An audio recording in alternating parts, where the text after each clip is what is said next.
Hey everybody, this is Rydo, and we're back to another recording of Magic the Gathering Arena. Today is Friday, February 28th. They've decided to bring back for a couple of weeks the Ranked Draft Theros Beyond Death, which I guess would be what you'd want to play. Although right now you really wouldn't want to play it because it ends in 21 hours this season. So, like, unless you were really I was really gonna try and get up to bronze tier 2. Let's just look at this. Bronze reward, any tier, gives 1 pack. Silver would give a pack and 500 gold, which is kind of an insignificant amount of gold when you would recognize that that also boils down to spending 5,000 gold or a bunch of gems, which would be real world money, to get up to that. Like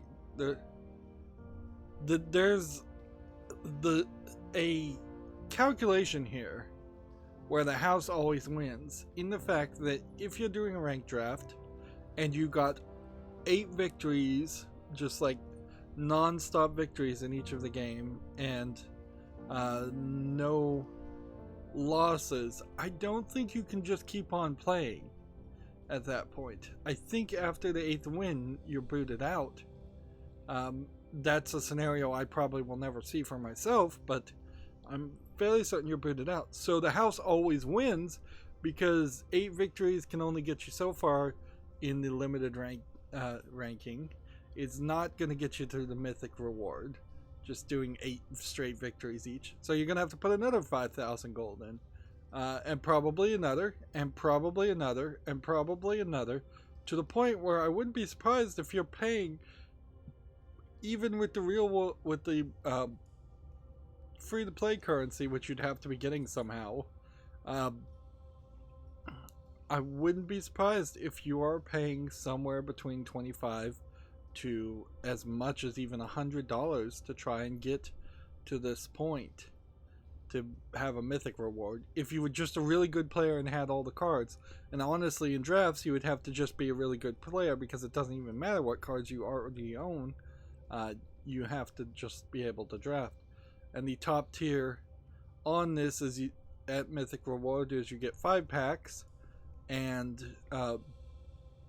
1,000 gold, which is still 5 times less than it would cost to do 1 draft, and then 2 card styles, which card styles are worthless. The only thing to kind of calculate against the idea that the house always wins, because even if you got 8 victories, you probably can't just keep on playing forever. If you could keep on playing forever, and you were theoretically just the best Magic drafter ever, and there was no randomness and you always won, then maybe there's some scenario there, as unrealistic as that is. But the other thing to take from that is when you're opening a draft, you're opening 3 draft packs. That does give you a considerable amount of experience. Meanwhile, the exact same rewards seem to be up for grabs on constructed, and I'm at gold rank 4. If I could get up to platinum, it would be a big jump, frankly. But the odds of that happening in the next 21 hours are pretty low. Let's see, do we need to re-roll any of this? No. Let's see. Keep playing until you reach 3 match losses. So I guess, yeah, maybe there is an idea that you could just keep on playing and pay only 5,000 gold or gems equivalent, and then, like, I guess if you just got a really, really good draft and you just kept on playing and kept on playing and kept on playing. But then there is also something to be said about you're stopping to get those extra bonus gems and the extra packs. So if you're trying to build up gems or packs, you really couldn't keep on playing just to get to rank. You'd have to play draft for a very long time, first of all. Probably an unrealistically long amount of time, and then get your rank up to platinum, then lose purposely on 3 times, then play a second time if you wanted more gems and more packs, and get 7 more victories. That's kind of unrealistic. There has been an announcement which might push me into the idea of, let's see, here's a $600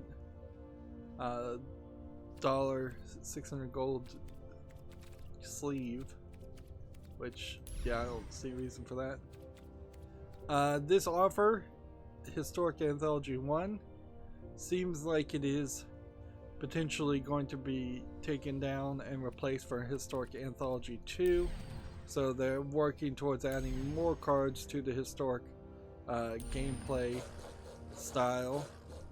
And apparently these offers are ending soon, but they're definitely not worth doing. But gold-wise, I'm pretty short. So let's play a little ranked. Blue or red. So let's start with that. Blue deck in particular is a deck I haven't done a lot of work with. We have a decent amount of news today. I had a lot left over because my back was spasming on Wednesday. The accountability section of this video is going to be extremely short, and then I laid in bed. I said I was going to play Magic. I didn't even get to that.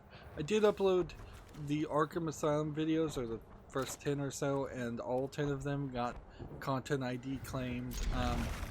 I'm not really surprised about that fact, considering how Warner Brothers seems to be making most of their money off of their content these days. I'm exaggerating extremely here, but they do seem to make quite a bit of money by content IDing their own licensed music on video games.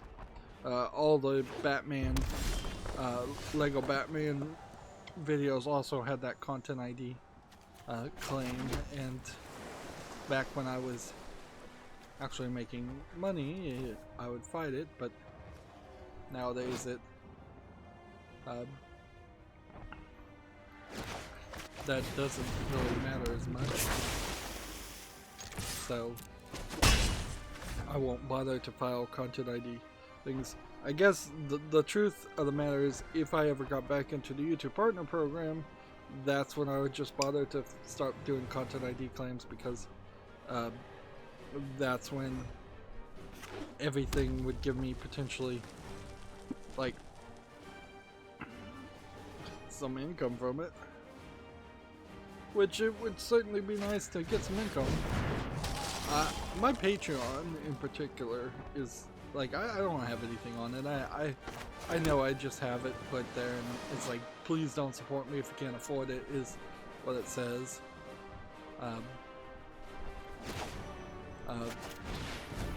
I would like people to support me on Patreon more, to get rid of, or support me at all. Let's be honest.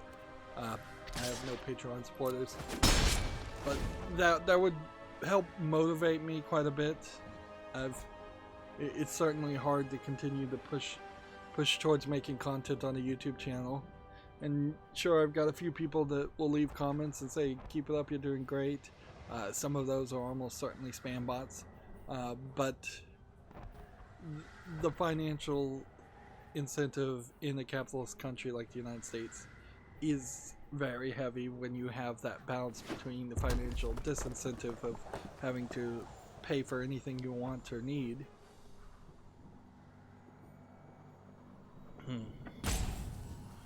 And in my case, what I may want or need more than anything is medical support on my back.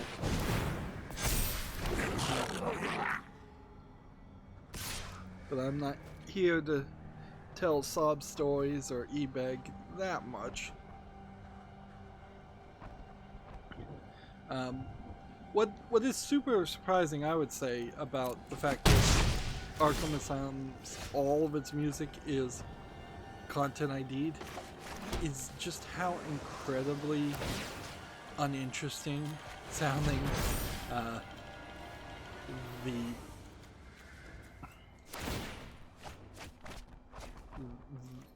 how uninteresting sounding the music is in Arkham Asylum.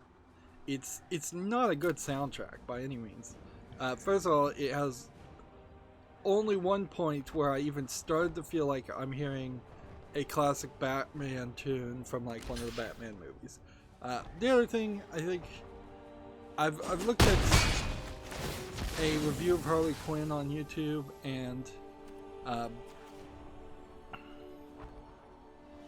there's probably more instances now of Harley Quinn depicted as the way Arkham Asylum established her than there are instances of Harley Quinn being depicted as the Batman the Animated Series established her. So it's a little unfair on my part to say to have that feeling of not my Harley Quinn, because she's in this Twin Tails outfit that's basically a corset and a skirt with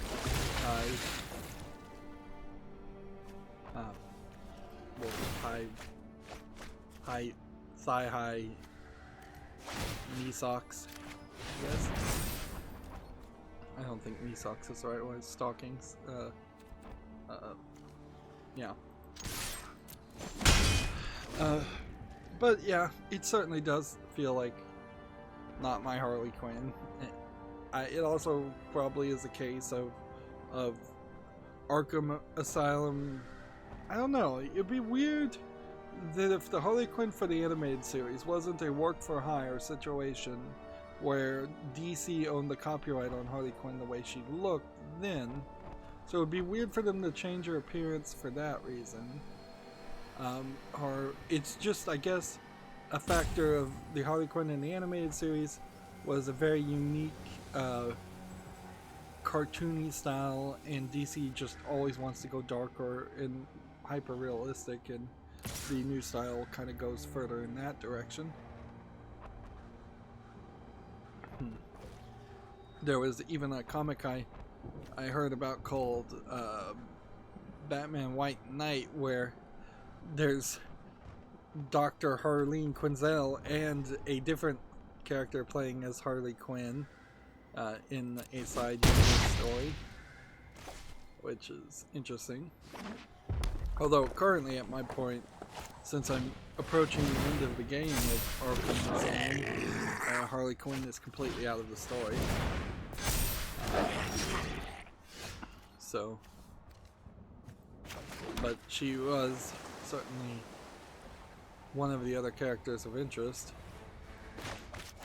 One of the most interesting characters, I guess is the other way you would say that.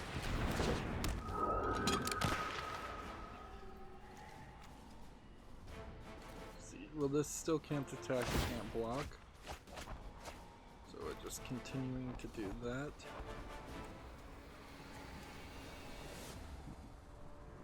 We can block with that.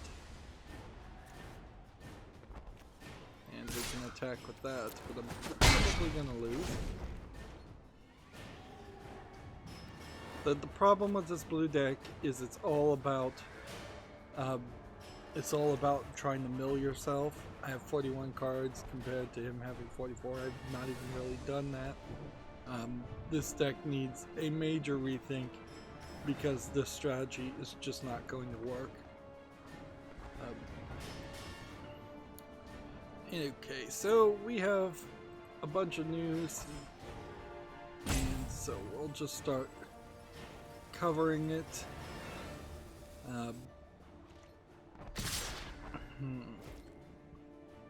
Let me look at my Twitter feed first, just to see if anything new. No, good. Alright. So, Activision Blizzard has tweeted out that they've told their employees not to attend this year's GDC, or they've asked, they're asking employees not to attend. Asking is probably a bit of a lie, considering they're your employer, and I would be surprised if there was some major ramifications if you did decide to ignore their request.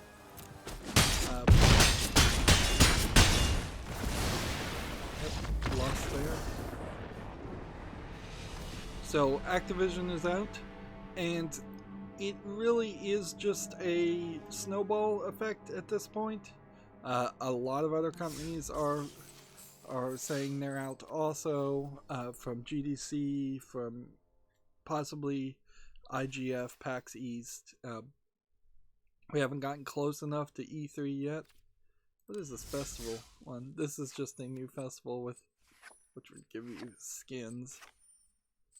Yeah. I don't see any reason why I would waste money on that.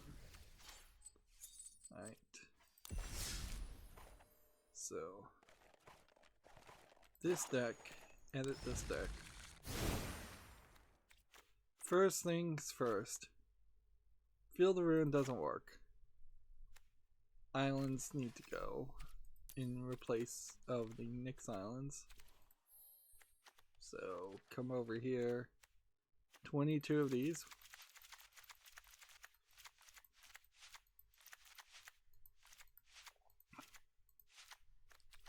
So, just because of the way the lands are set now, I would assume what I'm going to do is start all the next expansion based on this deck.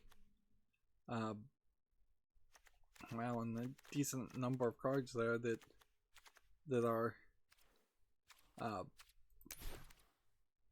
specifically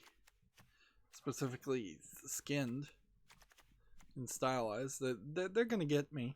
Like, clearly their plan is to make sure that even a free-to-player gets enough skins just naturally that they're going to feel like they have to get a complete skinned deck. Right. So, flying cards with milling. I think I had even made some changes.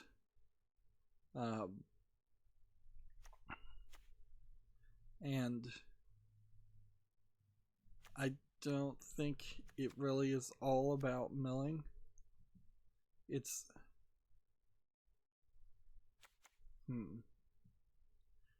this Gadwick card, when it enters the battlefield, draw a certain number of cards. I don't think so.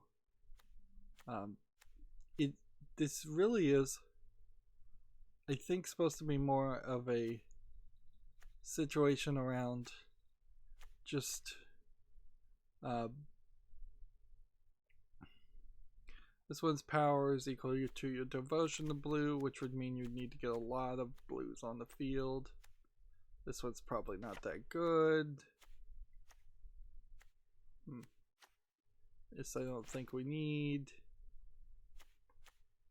I don't think we need a couple of those. And we have a defender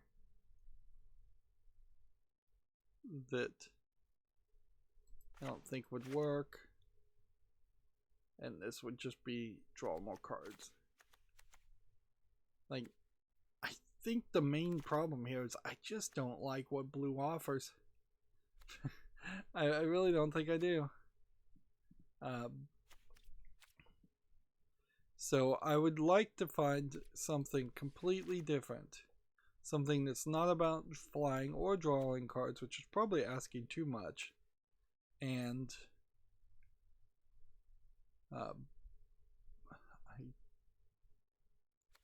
don't know if that would work. So I need some kind of merge. Something that would work well. So what if we were to cycle this direction all the way to the end? Because we're also running into a problem where I can't even really look at all the cards without my eyes just glazing over for how many I have. Okay. This one would get flying. This would enter the battlefield tapped and is a white blue. We have a white blue. White, blue. White, blue.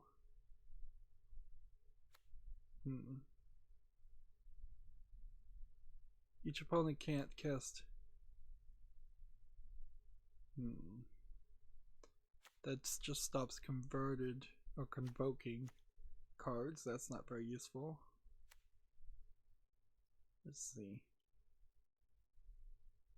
Draws a card.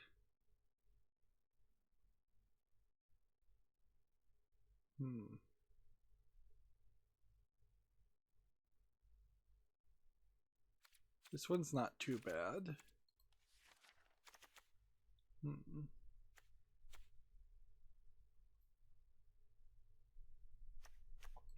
That one probably is pretty bad.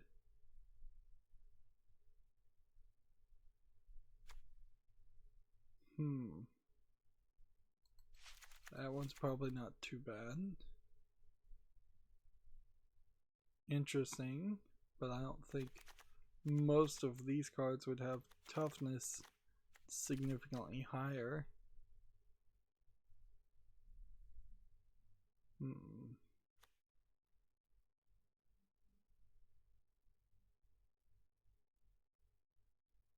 Let's see.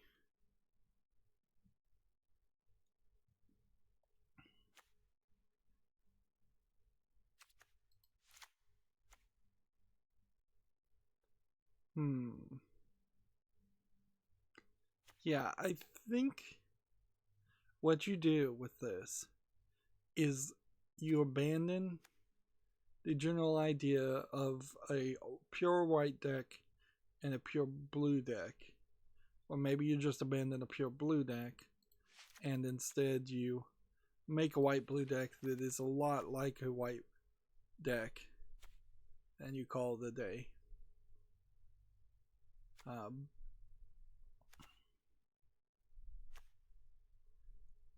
Because there's not a lot here even for the white blue options. Not really. That might be interesting. That might be interesting. And then I may have just decided white blue prematurely. It might be better to make a black blue deck. So, and I'm certainly not to the point where I think I could make a 3-color deck. That's just pure insanity as far as I'm concerned. There probably is some logic there, but again, my eyes have just kind of glazed over. There's just too many cards to look at. It's kind of obvious, even to me at this point, that my interest in Magic is not that high. You've got to really, really love looking at cards if you want to make deck built games. Otherwise, you're just going to enter something like Magic Arena and play the default decks, and that's kind of it. And if that's the case, then the card pack opening element's not going to really intrigue you. There might be something to a red blue deck, certainly. I guess what we'll do is we'll have to decide and experiment with this, won't we? We'll bring in some white cards.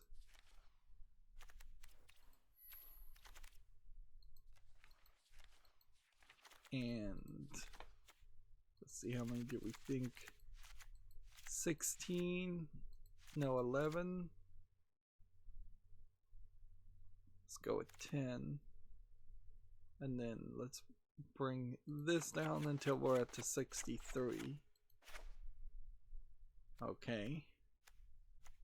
Then we'll only have one of those. And I like that idea. And we need 2 more cards gone. Let's get rid of this, and that was fairly easy. So that's an incredibly rough experimental deck now.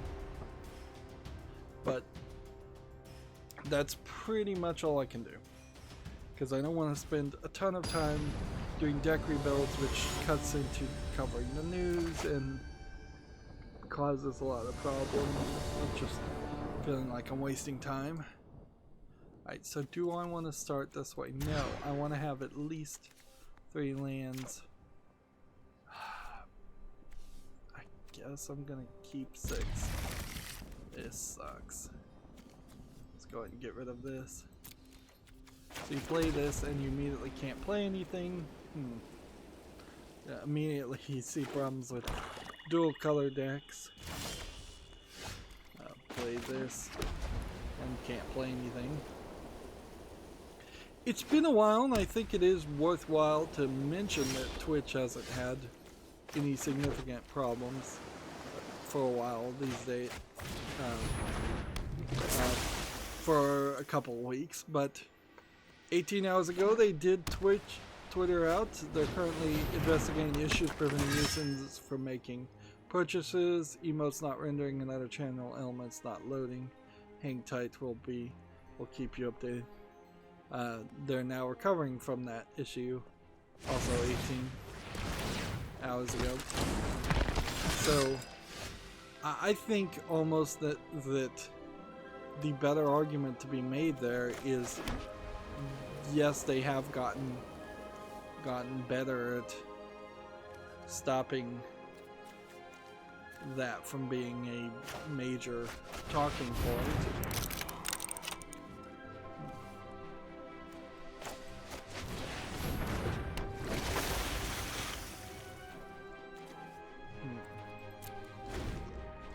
See, all these are basically defenders because they only have 1 health. So they play a couple death touch characters, I can defend against them, and that's kind of it.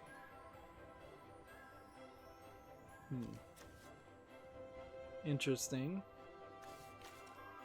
I can play that, but let's save that option for later.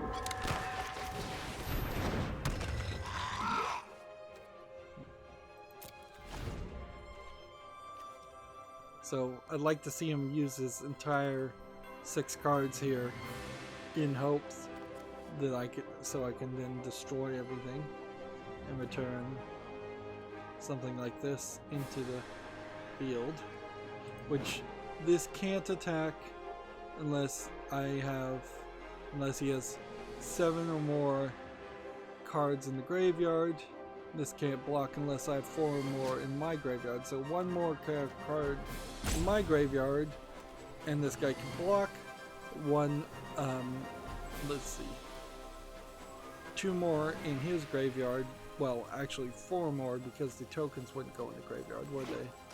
So it would still be a big issue.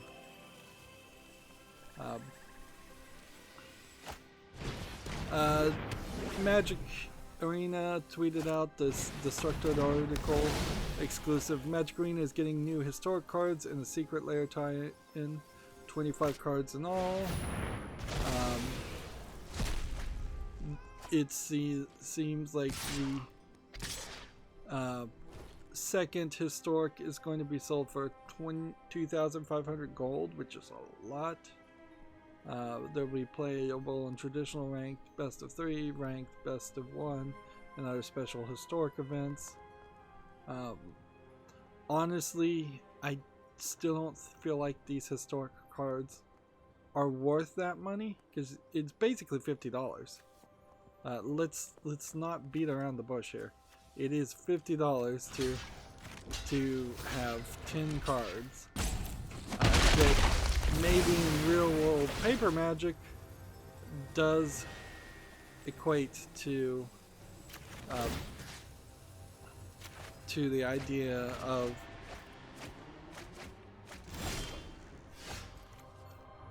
potentially each of those cards being worth $5, but that still does not really work by my calculations. That still seems pretty silly. I'm not going to read out the whole list here, but you can read them yourselves, and I'll point out if anything seems recognizable to me. I imagine not, because even though these are old cards, they're not that old that they'd be Ice Age old, which was the last time I played Magic. Seems like they've got an image gallery here that might be helpful if they're gonna load it instead of showing a animated GIF. Oh, they loaded it, but they loaded the wrong one. There you go. So if we zoom in here and then drag around, we could look at the cards, but I'll say check out the Destructoid article. I'm not sure what the secret layer tie-in really is, if it's more of a story thing or what, but alright, let's do this. Actually, I should have attacked first.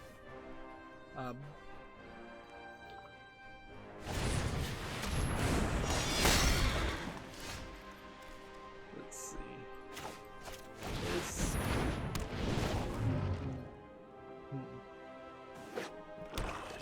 So yeah, more Magic. There's also this Magic Arena Mythic Point Challenge event, which I think is a real world event. I don't think it has any. Well, it takes place as a special event in Magic Arena, and this is just like a PDF. What a terrible way to announce this.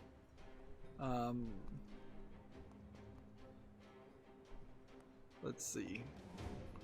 If you win 10 matches, you'll get a certain number, 3,000 gems. If you win one match, you'll get 200 gems. Additionally, players who receive mythic points based on the number of matches they win will earn. So it seems almost like they're having a contest on top of playing Magic Arena, which I guess most people might be eligible for. It doesn't seem like it's going to be a limited scenario to esports players or anything like that. But honestly, this PDF is such a terrible way to list this that it doesn't work for me at all. Does this have Death Touch? No. So I don't know why they're being dumb. They have no cards.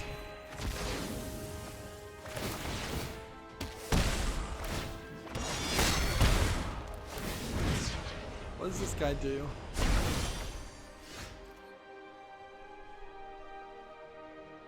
At the beginning of your end step, put a coin counter on another target. Whenever a creature with a coin counter on it dies, put it into exile and that card into battlefield. So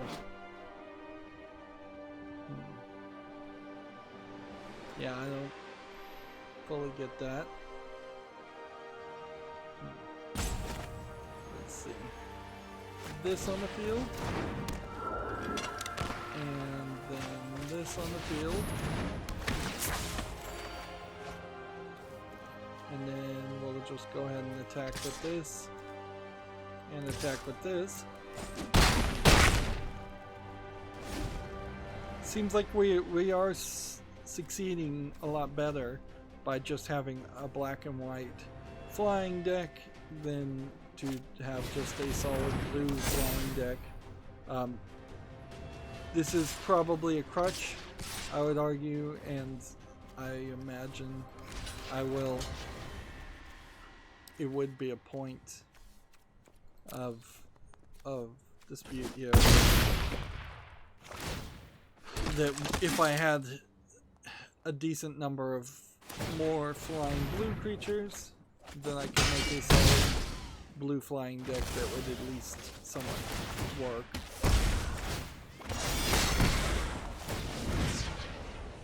This Guy's doing a lot of damage.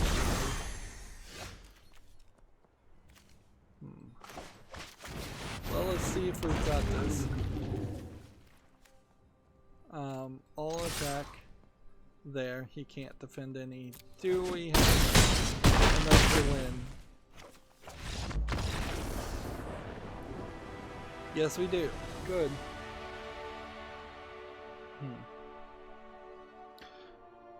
My lewd anime cell phone gacha game Destiny Child is updated. The global version now has the Infernal Spa, where you can let your characters relax in a Japanese hot spa, hot sauna, outdoor sauna.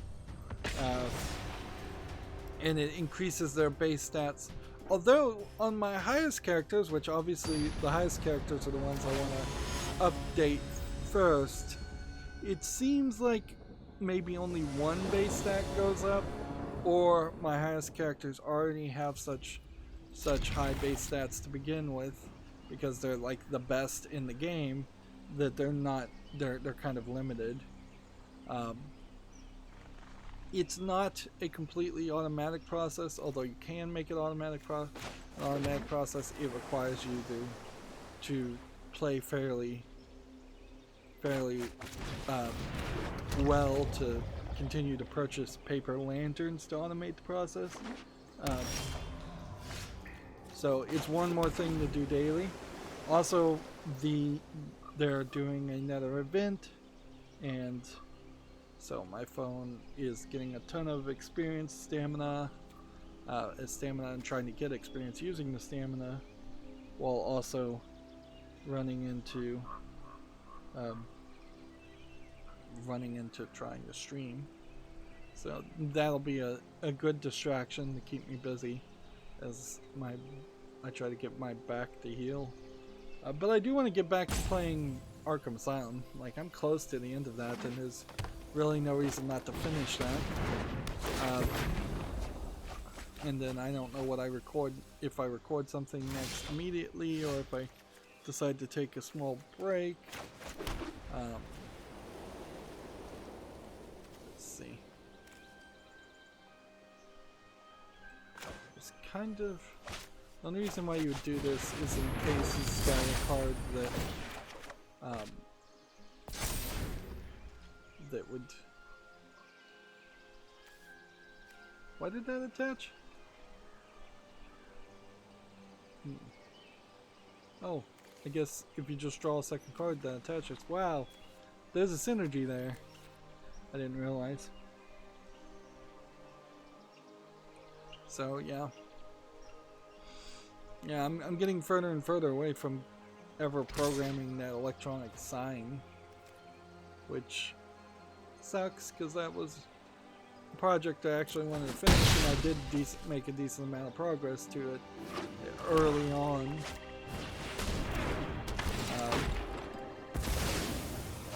And there's still work that needs to be done on it. It's not something I could just push out and say it's done.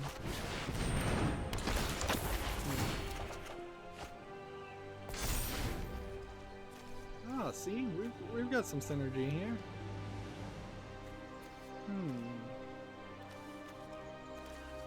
Moving on to video game news, Gamma Sutra has an article. Netflix is arguing that Choose Your Own Adventure is a generic under the Bandersnatch lawsuit, Black Mirror Bandersnatch Choose Your Own Adventure app.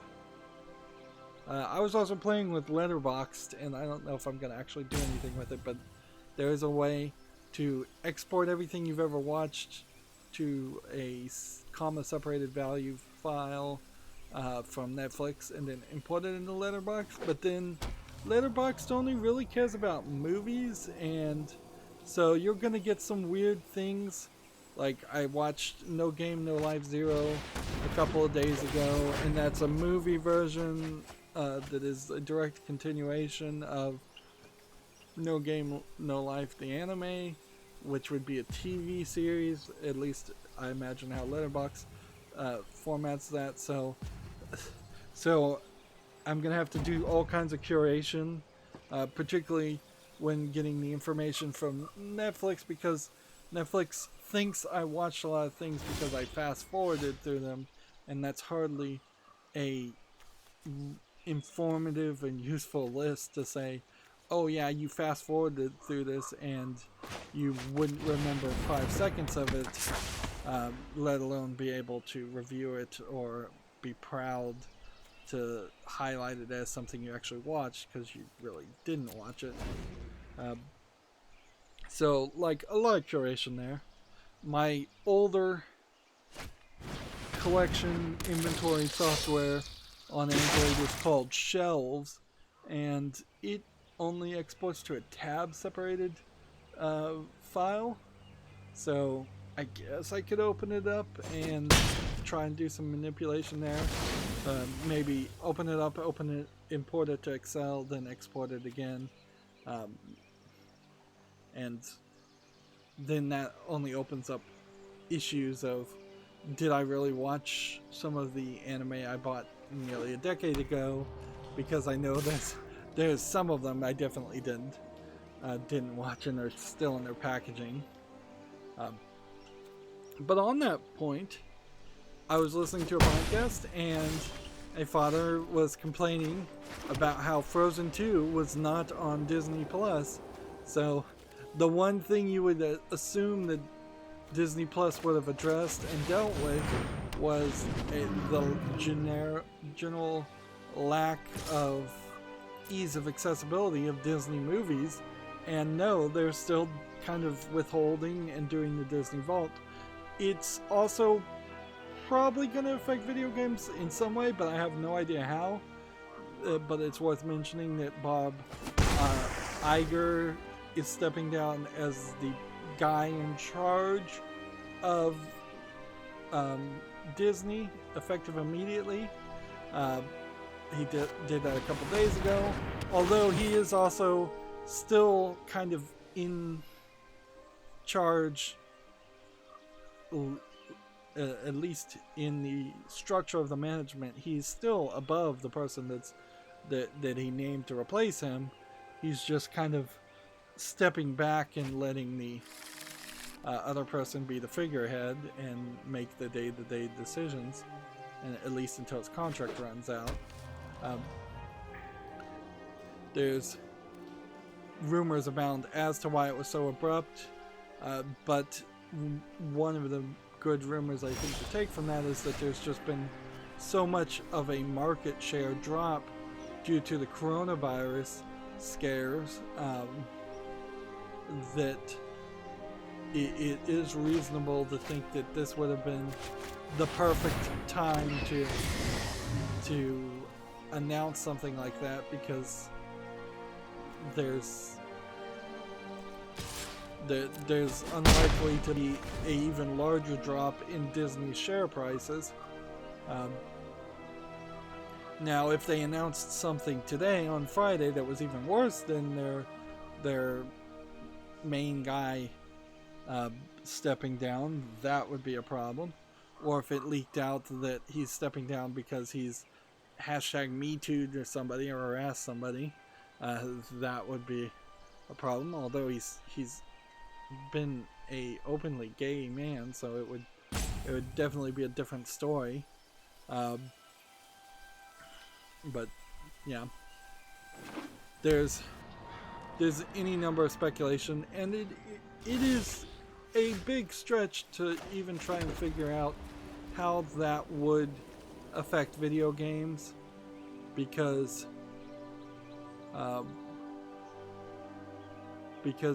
there's kind of nothing specific or special that Disney is doing as far as video games, other than Kingdom Hearts, which I imagine will still go on, and the general just licensing, which I imagine will still just go on.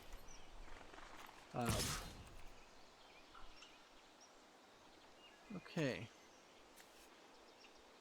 Let's go ahead and attack with this, and attack with this. This one has vigilance, so there's no reason not to attack with that. back to the story, choose your own adventure is kind of generic. The general idea has been used in so many other scenarios that part in particular I don't think is copyrightable. Maybe there's somewhere that Netflix described the game, their episode as a choose your own adventure style story, but if choose your own adventure actually did have a copyright around that concept, then every single early 80s, 70s text-based game would also fall under that choose your own adventure. No,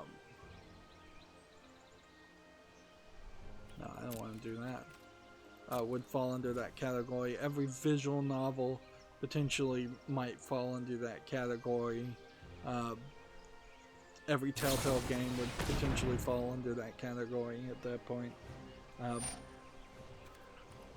It is a weird, almost, I want to say backronym, but it's backwards thinking that you'd have to define a choose your own adventure book or game as being it's explicitly only your decisions directing the outcome of the story being told to you, and somehow that because Mass Effect also has first-person shooting and other challenges, Mass Effect would not be considered a choose your own adventure, yet Telltale games, Telltale games also have little mini games.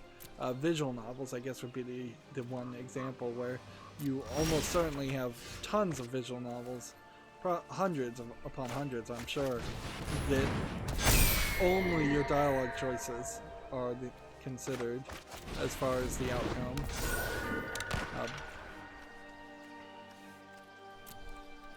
Okay, the attack here.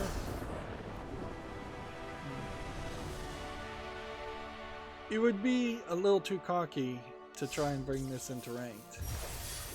That would be silly. Let's just keep on playing and get the daily quest done. And then we'll play our standard black deck, which we have more familiarity with. I'm liking this new blue-white deck. It's working better, but we're not ready to put it into rotation. So yeah, I think on that element, the Choose Your Own Adventure lawsuit, Netflix is going to win. But they may lose just because it gets stretched out. They're losing right now because they probably aren't filming another Bandersnatch style episode. If they ever had plans to do that, I don't know. It does cause some potential problems.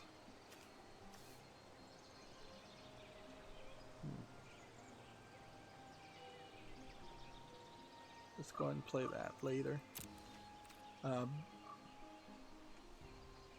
So yeah, the other thing to take away from Black Mirror, I think, is very worth mentioning as a critic of many things, including video games, is the Black Mirror series was a little bit overhyped when it first came out, and when you try to watch it for like a second viewing, a lot of the episodes are not great. Not worth watching. So I feel like more and more I feel like a significant portion of things I was liking were getting told to me by podcast people in California telling me they liked things, and now I've either grown or changed in my taste enough that when I try to go back and look at something like that, I'm often unimpressed. And I would say the same is true for what it sounds like is the case for the Twilight Zone reboots and a lot of the Amazon Prime originals that are sci-fi based. Steven Spielberg is bringing back Amazing Stories. We'll see how that works. I believe Amazing Stories was always kind of kid-centric as far as its target audience. So that'll be a factor too.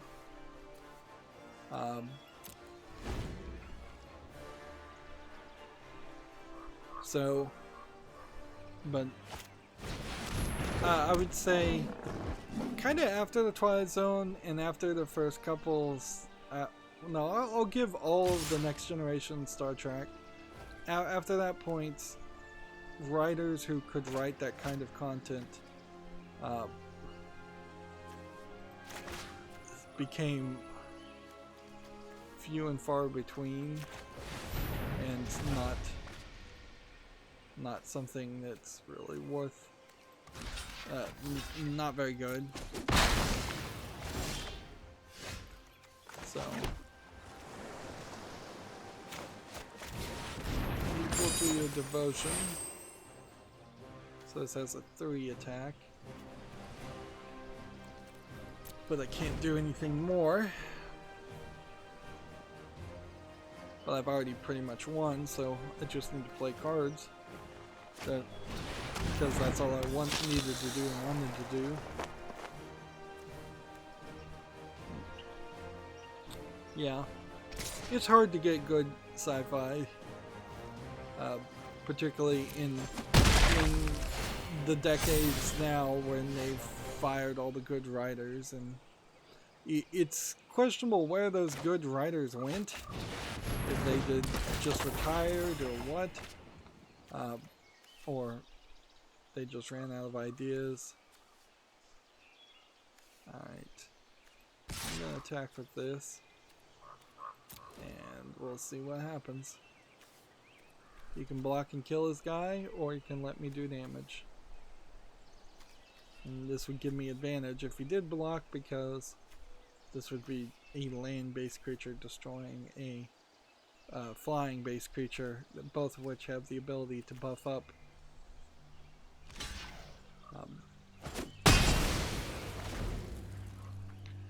We have a game on Steam, and I need to hurry up here, called Extra Galactica, which looks like a shoot 'em up with a little bit too much neon for my taste and some bullet hellness to it. Although the trailer seems to look completely different than all the screenshots, which is never really helpful. This is early access for $14.99 English only. It also has a bundle, so yeah, that's not going to make it to the fall list.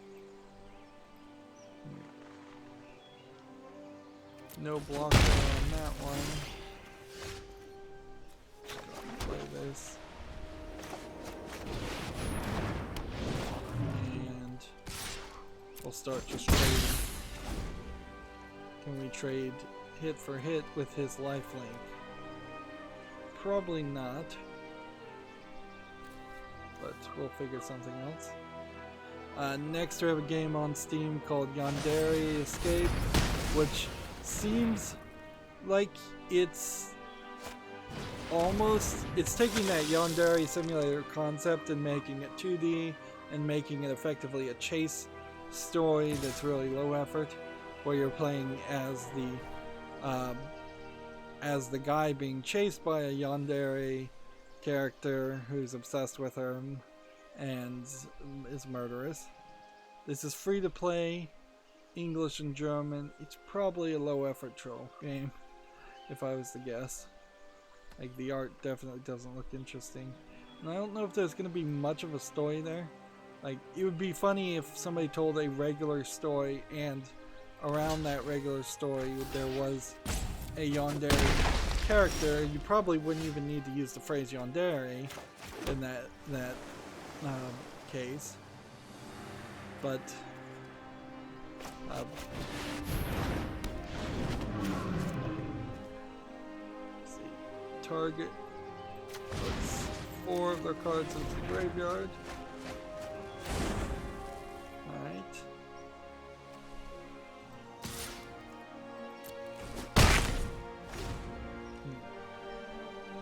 guess I could have probably defended against 2 of these. If I had blocked and blocked, then I could have killed that guy. And then let that one attack. That's something to think about. Moving on, OpenCritic has this opinion piece.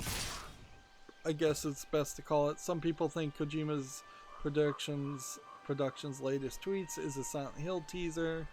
No, I don't think. I think maybe he may joke about that all he wants, but I don't think he's going back to make Silent Hills with Konami, or Konami is going to just agree to some kind of trade or deal where they license Silent Hills back to his company. And honestly, even if he was doing that, I think it's kind of so hyper hopeful that that would be a good experience that you're just willfully being ignorant. Like if Konami is involved in a Silent Hills game, which they have to be because they own Silent Hills, unless he somehow just is going to buy the rights completely out, and if that were the case, that would be ridiculous. Let's see. Can't block unless I have 4 more cards in my hands. Oh man, I didn't want to do that. Yeah, that's good.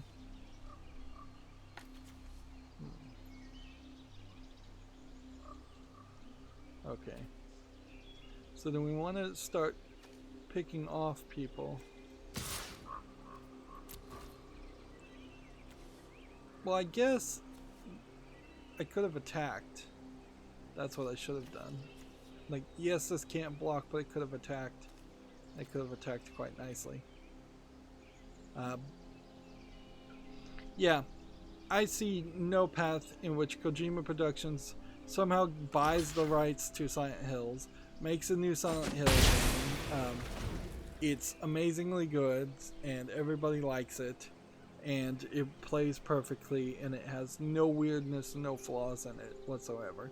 Which, that is a very loaded statement, certainly, but that's kind of what people want.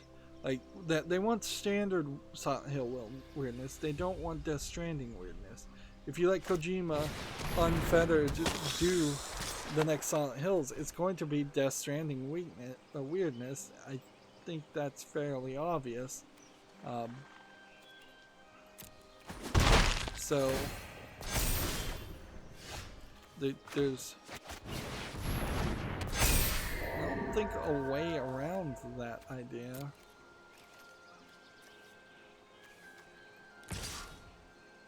Let's see.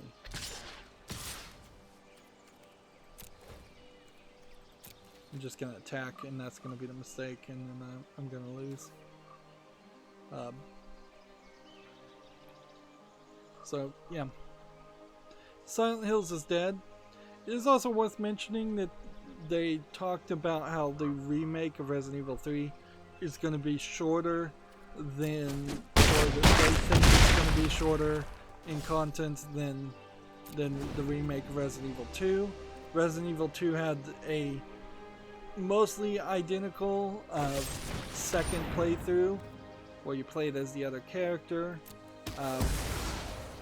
But compared to, I think, what Resident Evil 2 originally had, in which it could have done several other mini-game option things, I think those elements were taken out, and that shortened the experience. And I imagine the general idea is that Resident Evil 3 had less of those options originally anyway, so it shouldn't be a surprise per se that it would be a shorter experience.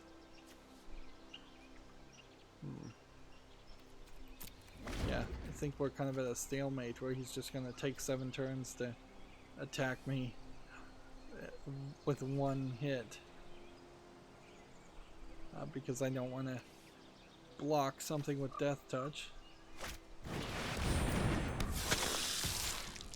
Although, maybe he's going to win with his Vindictive Vampire. What would be really good is if I got that card that destroyed everybody on the field and returned 1 card back. There we go. That's the card I wanted. Can we make it work for us? Think we might be able to. Moving on, OpenCritic has an article. He has some screenshots of, well, not screenshots, but first look images of the Monster Hunter movie coming this fall.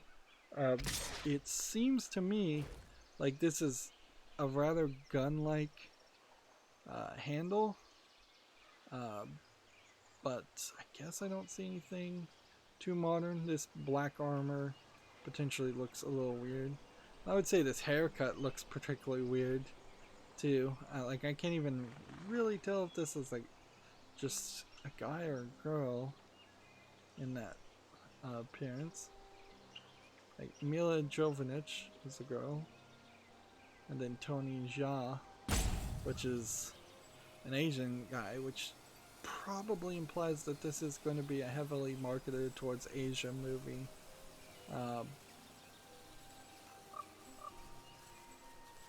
Let's see, Jovovich was in the Resident Evil movies. Tony Jaa is a martial artist and actor who was in the Ong Bak series. Right. I'm gonna block this. That was probably a mistake, come to think of it. I probably should have just let him attack. Right. Well, let's go ahead and all attack and see what he wants to do.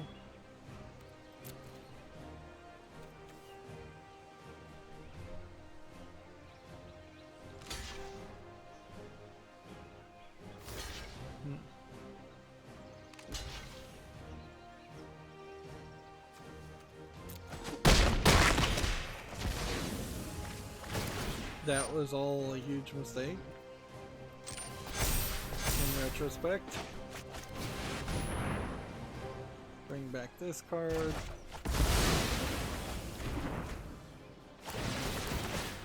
Yep. Somehow that left me with 1 health. Don't think I'm gonna win here. The Monster Hunter series in particular is definitely not a series that makes a lot of sense as a movie series. It is so grindy and so just not the thing you would expect. It's a somewhat decent action adventure premise for a movie series, but you don't kind of need to call it Monster Hunter if it's just going to be an action movie about hunting monsters. You could have called your movie anything without buying that license. And if you're hoping the license is the thing that's going to bring in the audience, I would kind of completely disagree with that. So I need effectively 10 turns of unfettered ability to do this. Do I want to draw cards? I think I do. I think it makes a lot more sense to draw cards than it does to scry cards. Let's see. This would give me... I have 32 cards. I mean, I could get Jaina out and we could see what Jaina can do with this. Next turn, we'll see.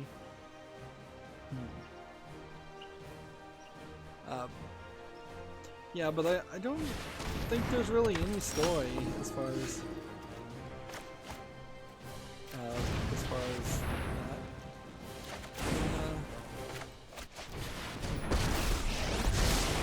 I've got them all figured out. Let's see.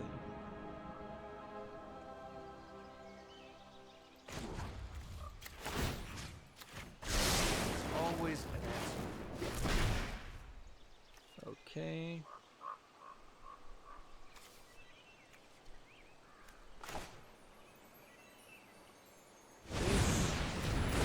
This and this.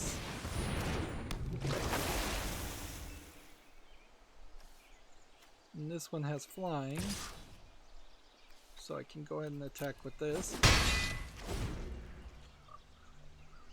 Next, we have a game on Steam called Super Hiking Simulator 2020, which in name it kind of intrigued me, but as I was watching the video, it's pretty obvious that it's an asset flip game because you're like shooting guns, which has nothing to do with hiking, and here's a plane that doesn't make any sense, and even though you're only seeing the back of these characters and mostly up their skirts, or it seems like it's implying you could do that. And then there's driving. This is just like a prime example of an asset flip. Just let's buy a bunch of pre-rendered, pre-made stuff in Unity and just merge it all together and claim we've made a game. And one assumes they bought it and didn't just steal it somehow, which is also a big issue for these storefronts of pre-made content. This is selling for a discount at $1.48, and it says it supports a bunch of languages, and then it has 8 achievements. It's kind of a shame because I would want. Let's try this. I really would want to have that opportunity to. Let's just keep on drawing cards and keep on attacking with the flying creatures. Like, the idea of a hiking simulator doesn't sound like a terrible thought, and it does kind of seem like it would be a somewhat easy game to make without going as low as an asset flip.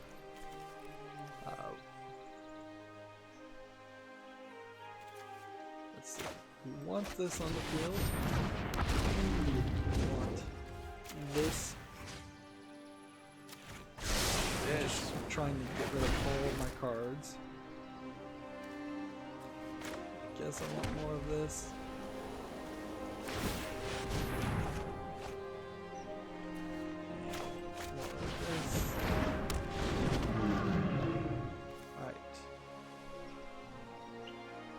So that means now I can attack with this one, this one, this one, and this one. I have 16 cards left, by the way. Somehow I turned this around. That's pretty crazy. Like, I don't feel like I deserved this victory as much as I'm getting it. Because this definitely is no longer a deck built around the idea of fighting Jaina, or running the cards and milling yourself.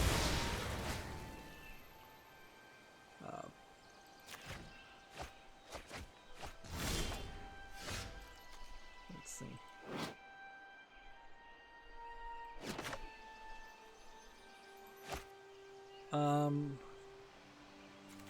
Should probably find to play this. Do this. And then do this. And then play this. So we can play this. And then do this. How you play? Cards. Down to 9. Discard a card. Give it hexproof. Not needed. Alright, and I can just attack with all. So I don't even need to wait Like I could win next turn because it would draw 7 cards, and between drawing 7 cards and drawing a couple more cards, I could clearly run out of cards.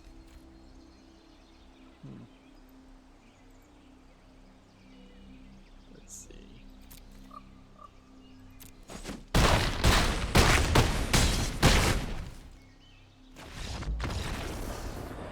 I don't know, dare I? I think we'll bring in this deck on Monday, and we'll try this deck for real on ranked play. Like, I think we've got something here.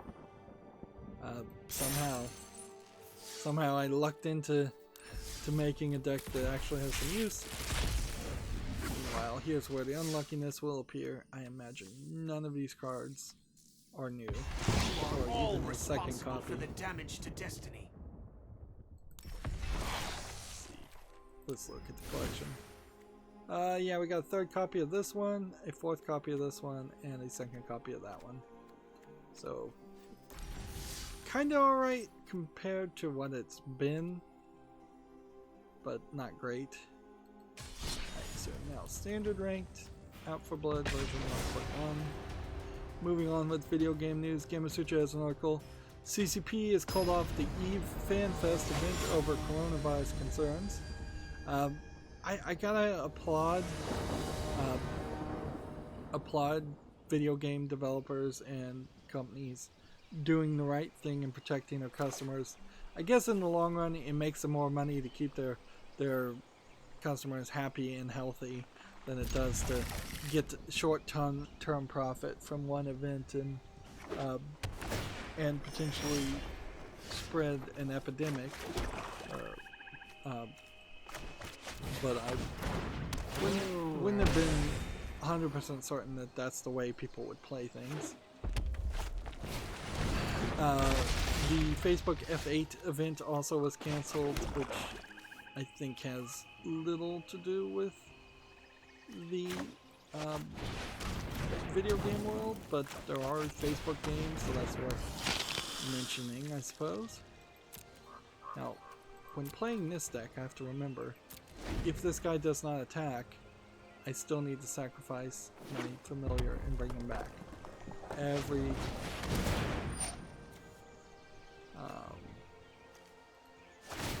I'm gonna go ahead and sacrifice this because this clearly is going to do something.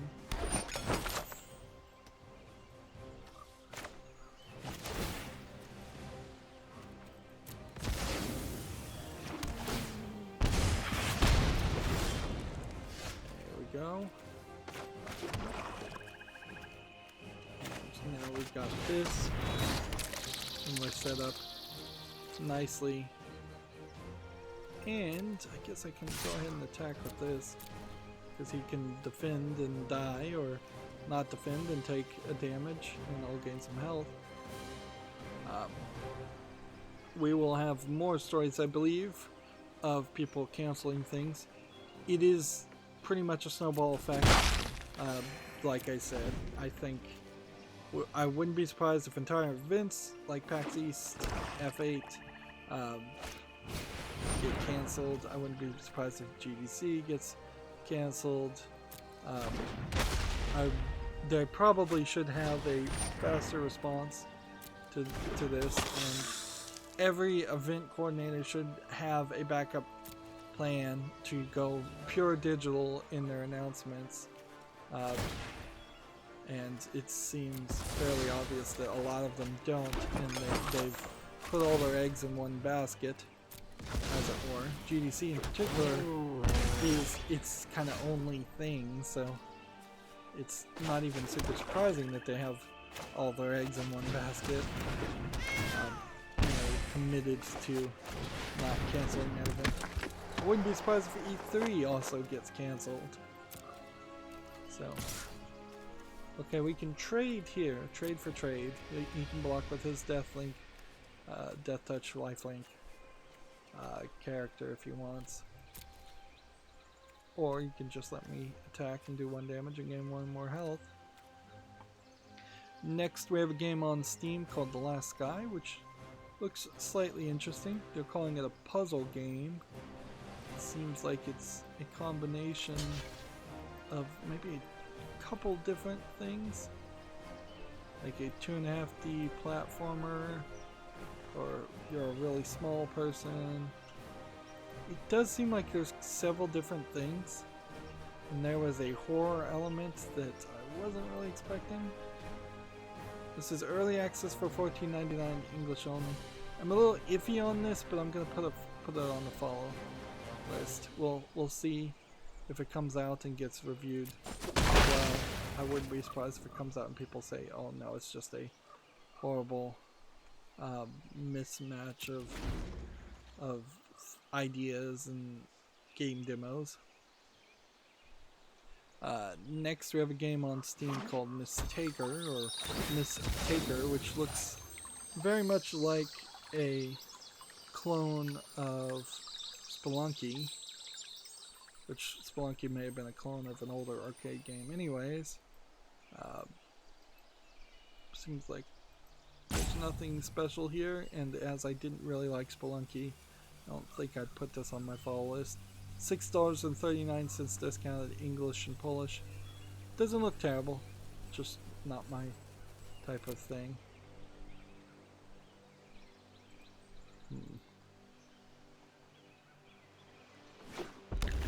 Next we have a game that's showing a epilepsy warning, which they probably should show that by default on like all Steam games. Like at least by default when you first launch oh man, I screwed up there. When you first make a Steam account, it wouldn't be a terrible idea if they made you sign some agreement about epilepsy. But you know, looking at this video, actually I can see why this would trigger epileptic seizures. This is just flickering like crazy. We have this game on Steam, Sharpshooter Plus, which seems to be a touchscreen based training, like learn to tap on the screen game.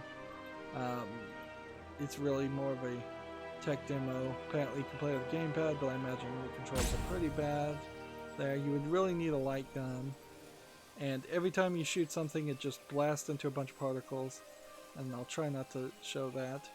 $2.69 English only. Yeah, not really great there. Okay, next attack, and I guess I can't block everything, so just go ahead and attack with 2. He's got only like 1 card left anyways, and as soon as he loses, I can play Bowl of Citadel, and I can win through that.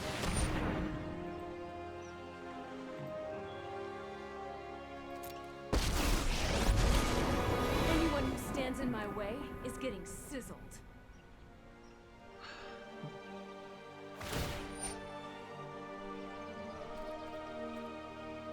Okay, who is damage to? You know. I didn't read that at all. So that sucked. TechRaptor has an article here. Descenders free weekend and bike parts update amps up the action. Apparently this is some kind of biking game that they're advertising. It doesn't look particularly great. I think it's probably not something that's better than the thing it's copying. Alright.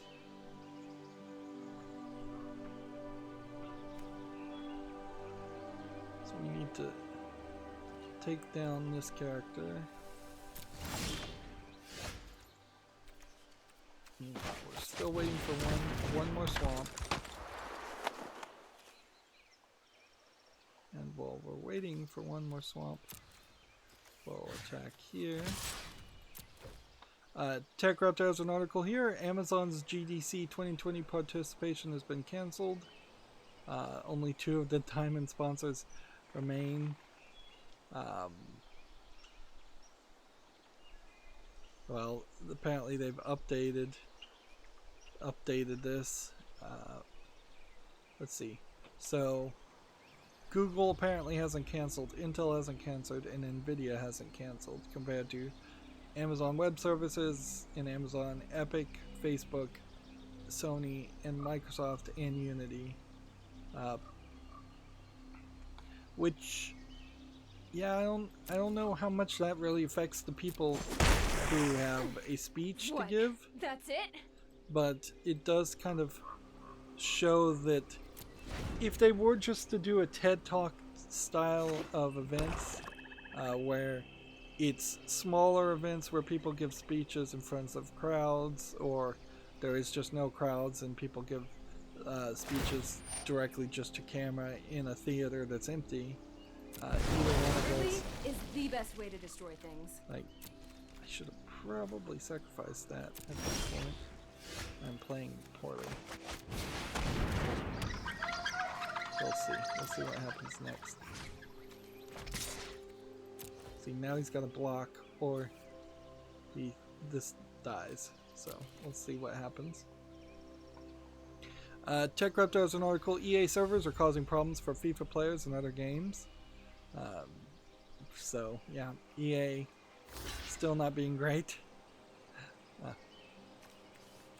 Which should really come as no surprise to anybody. Return.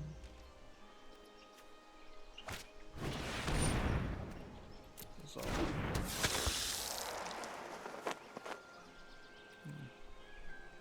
Next, we have a game on Steam called Space Journey, which seems like it's probably just a first-person fly around in space simulator, which really means it's more of an asset flip with just asteroids and a space skybox. Looks very empty and kind of an ugly purple there. $1.79 discounted English and Russian. Looks like a low-effort Russian game. Alright. Let's see. He's trying to give me an emblem. Is it just me, or is it getting a little warm in here?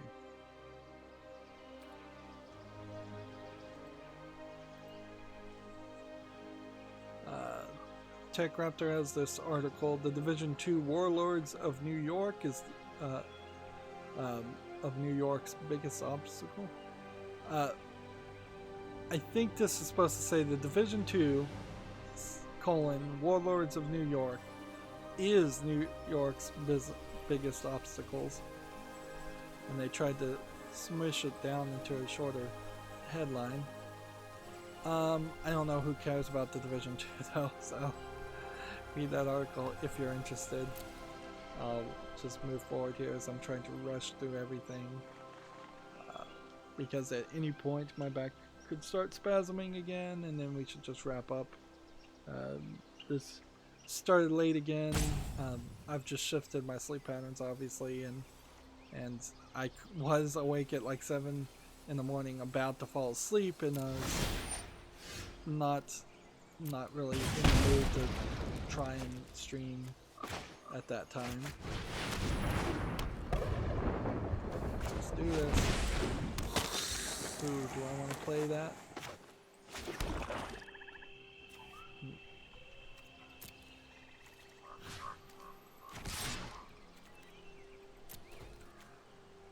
Not sure I'm ready to play.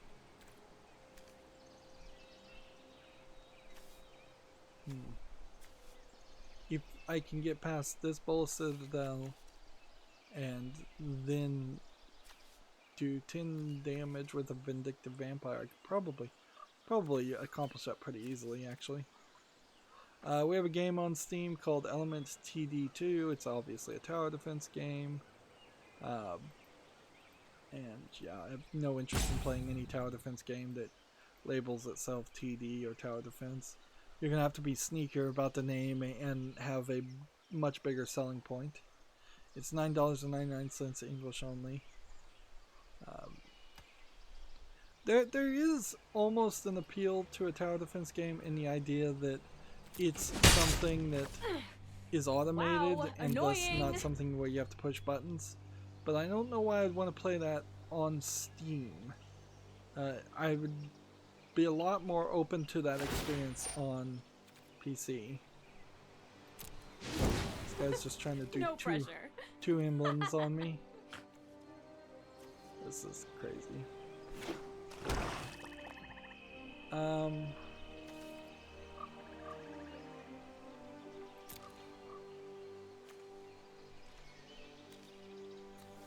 well, let's do this then. Submit. Sacrifice.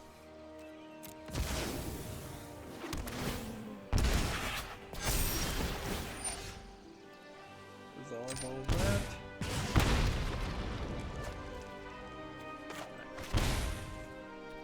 Black.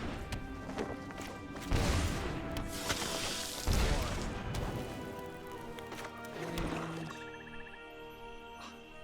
this is the problem of having 3 Bolas Citadels. Do I want to play another 6? Or do we leave it?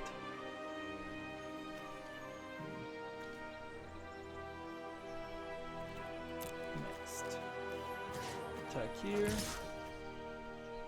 And don't attack with that one.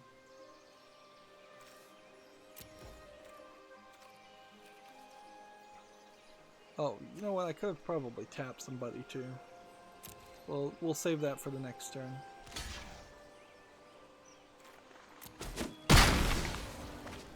It's dead.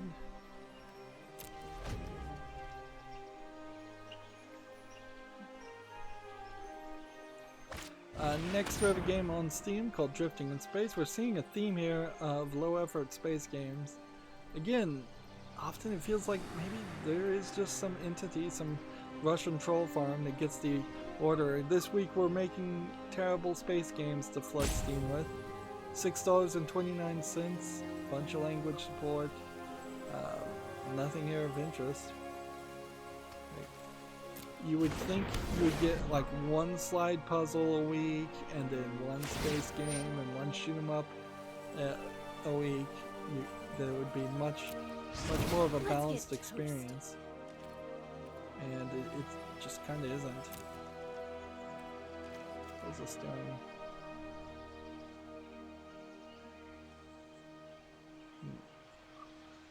See, now it's trying to do everything to keep the guy alive.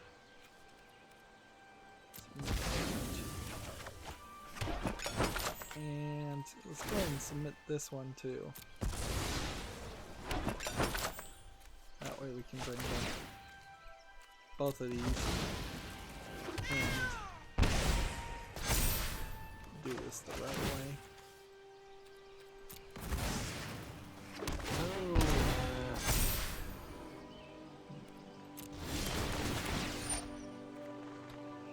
3 damage per turn. I could sacrifice all of those. Like sacrifice 3 guys and then it wouldn't kill me. Let's see. How do we want to do this? Play this. And then we're going to get rid of this, and this. And get rid of this defender. Then we play this. And then we submit one of these. And we play this. And we submit another one of these. And then we'll just go ahead and sacrifice 2 and get our health up. Play this. That. Yeah, we've won. I don't really have to do anything more, but I could just goof around and do more. Yep, victory. 1 pip. 1 pip towards potentially getting to platinum. Odds are low.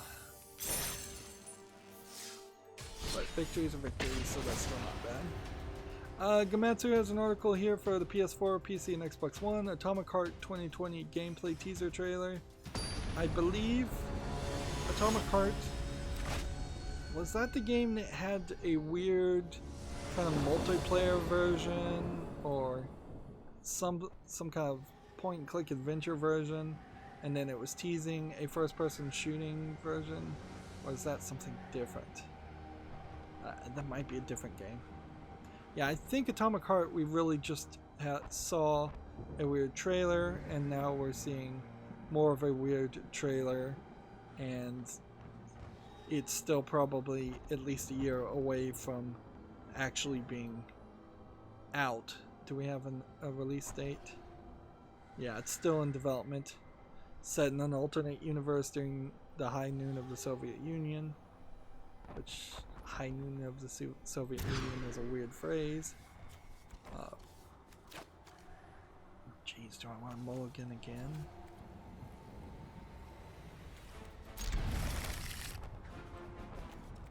This is gonna be tough.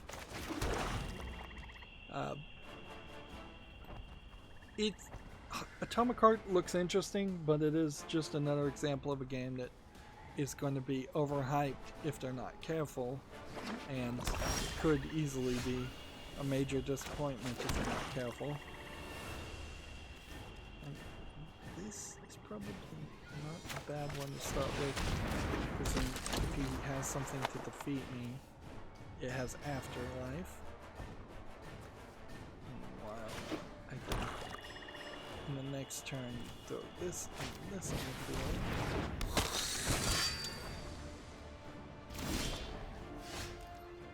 Okay. I want to put this and this on the field. And we can go ahead and attack with this. Let's see what he wants to do. Next we have a game on Steam called Ski Core Final Scale, which looks to me like it's an overly colorful adventure. It says it's a puzzler and 2D platformer. I guess maybe that's what it is. It's just so brightly colored with an odd color palette. I definitely don't like the look of it. $5.09 discounted, English and Portuguese Brazil. I wonder if it's supposed to be Psycore. That would make a lot more sense. Okay, next. In turn. I'm gonna be kind of stuck until I get a third island, third swamp. Let's see. Next, we have a game on Steam called Lootbox Life, L-Y-F-E, which looks more like a platformer, so I don't even know why it's calling itself Lootbox Life. That seems pretty bad as far as picking your names. $4.24 discount, too expensive. English. Yeah, it looks like it is just a kind of generic 2D platformer. Where maybe you're collecting in-game loot boxes without out-of-the-game currency. I guess we could double check that. Yeah, it doesn't say any in-app purchases or anything like that.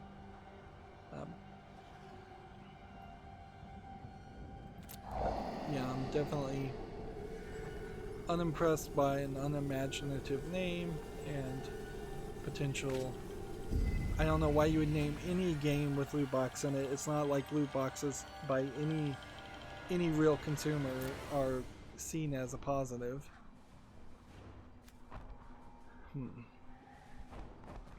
Alright, so we need to remember to sacrifice our familiar even if he chooses not to attack.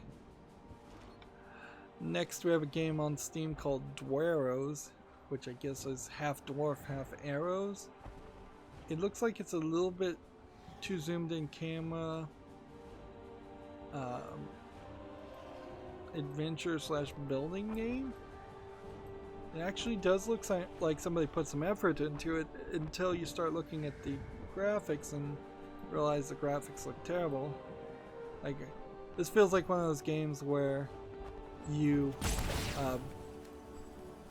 it was going well in development and it had the funding, and then all of a sudden the funding got cut off when the art, before the final art got made. Let's see. There we go.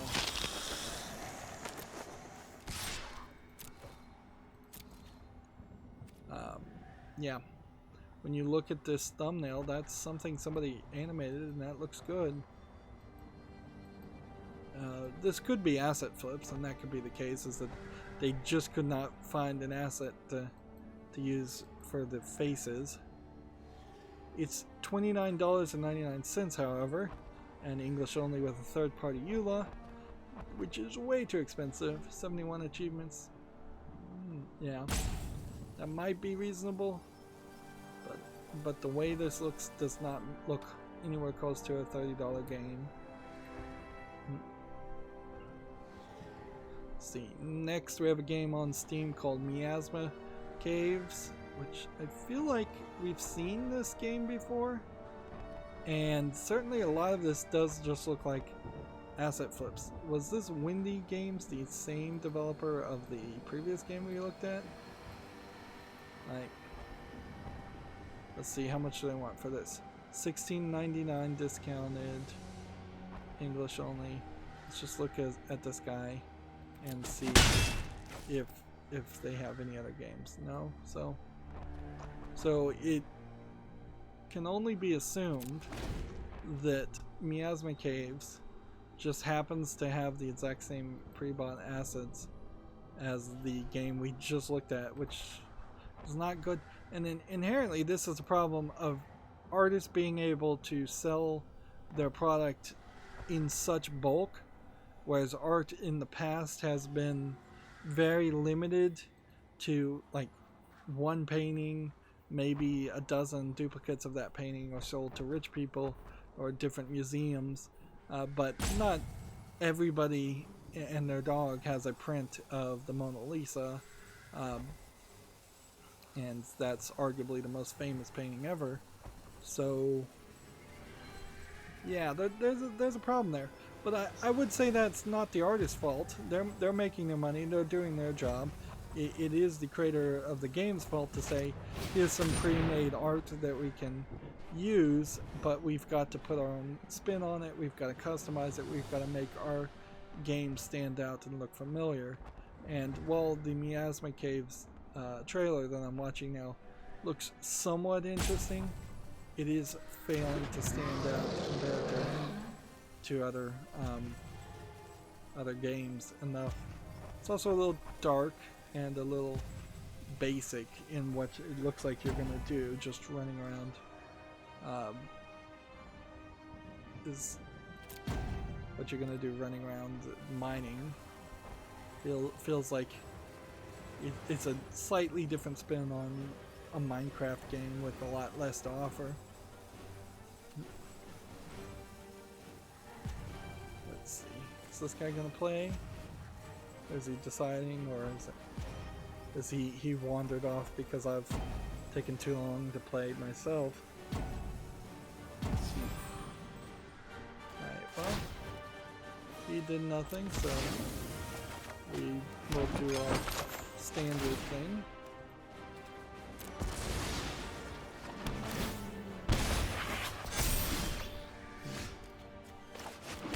We can do this. That ruins another strategy of his.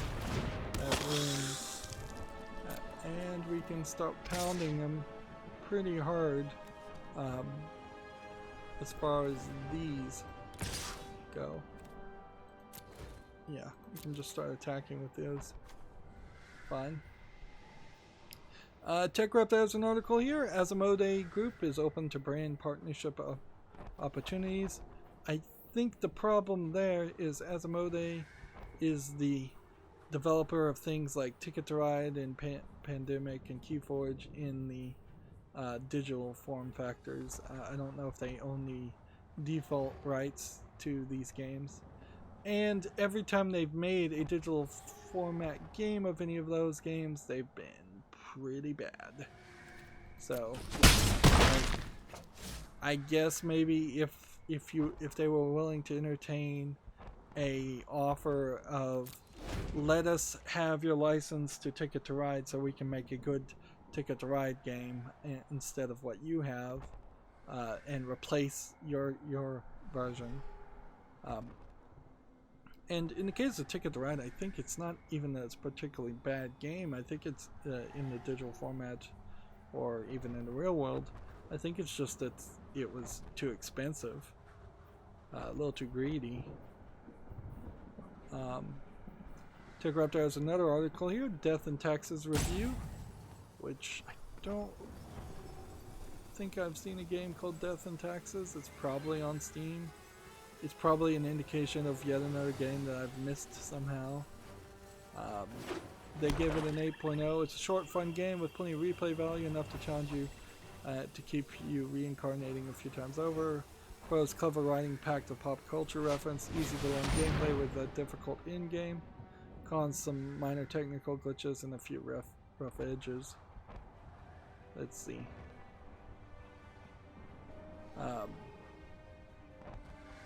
Apparently this game is not out yet, so it's kind of pointless to review a game. As far as I can tell, it's not out yet.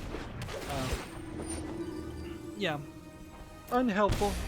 As far as TechRaptor, completely unhelpful to review a game that's not available to be purchased the day your article goes out. Even if the game does get released the next day, that's still pretty unhelpful information, because so much can happen over the course of a day for people that you won't remember.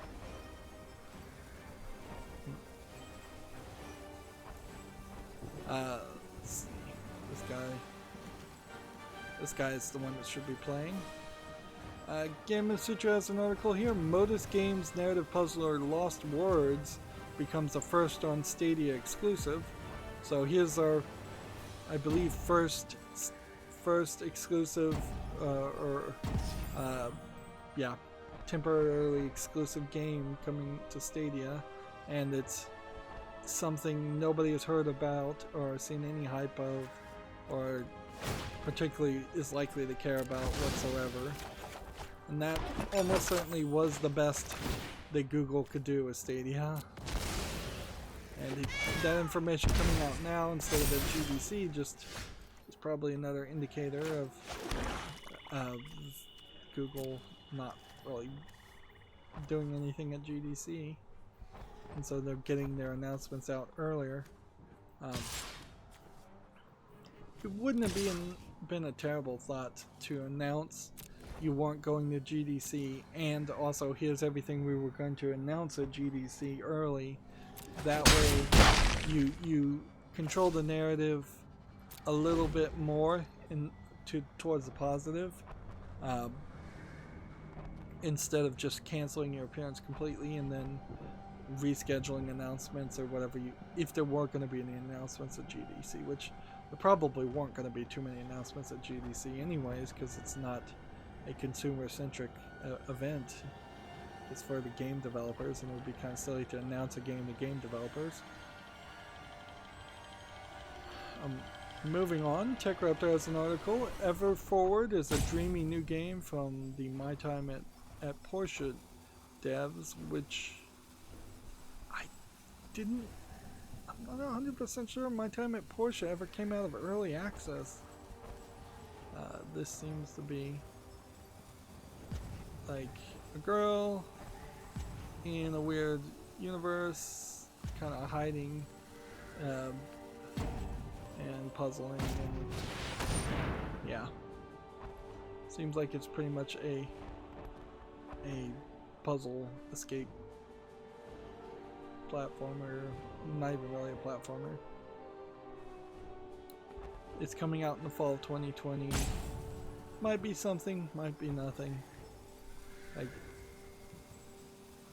the bit of information to do here, I guess, would be to click on their link to go to Steam, and then see that this is from a company called Pathia Games, and then we click on My Time at Porsche.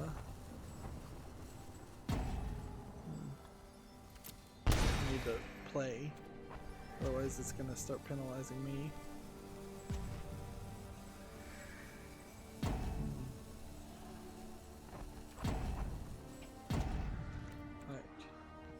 Yes.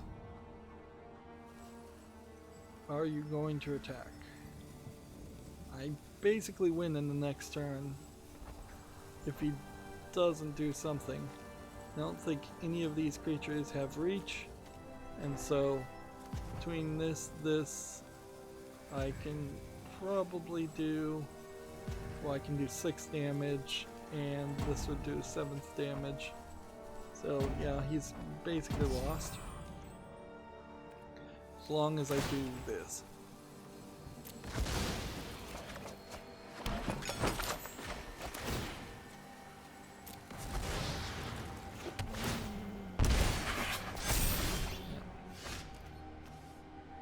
So, sacrifice this.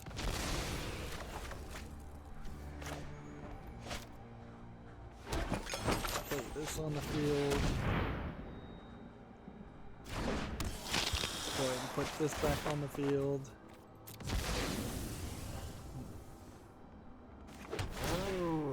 Just really showing off. Also, if I had both Citadel, I would have only needed 3 more cards to win, which would have been pretty easy to accomplish. Right. So here's my time at Porsche. It apparently did come out of early access, and I guess I just thought it was too much of a Harvest Moon style game, because it is. That it just didn't catch my interest. It does look nice. It is overwhelmingly positive. It just left because it was $30 and it was a Harvest Moon game. So, taking that for what that is, I suppose I could go back and put Everforward on the fall list prematurely. It does look like it's a more slower paced, more puzzle based game, something that is more in line with the type of games I like to play a lot.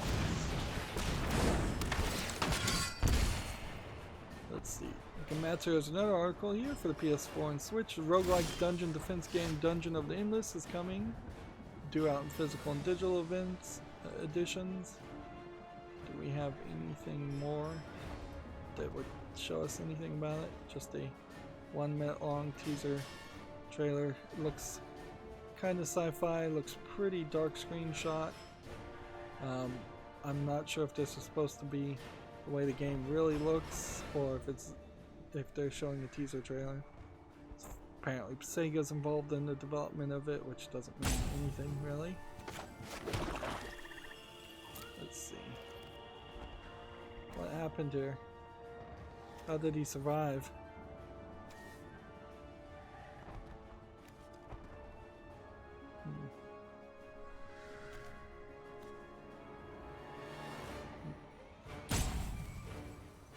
He was able to play card as an instant, but this can't block, so I've already won still. So, yeah. He's not playing very fast because he doesn't want to lose, but he's going to run out of timeouts. He's already out of timeouts.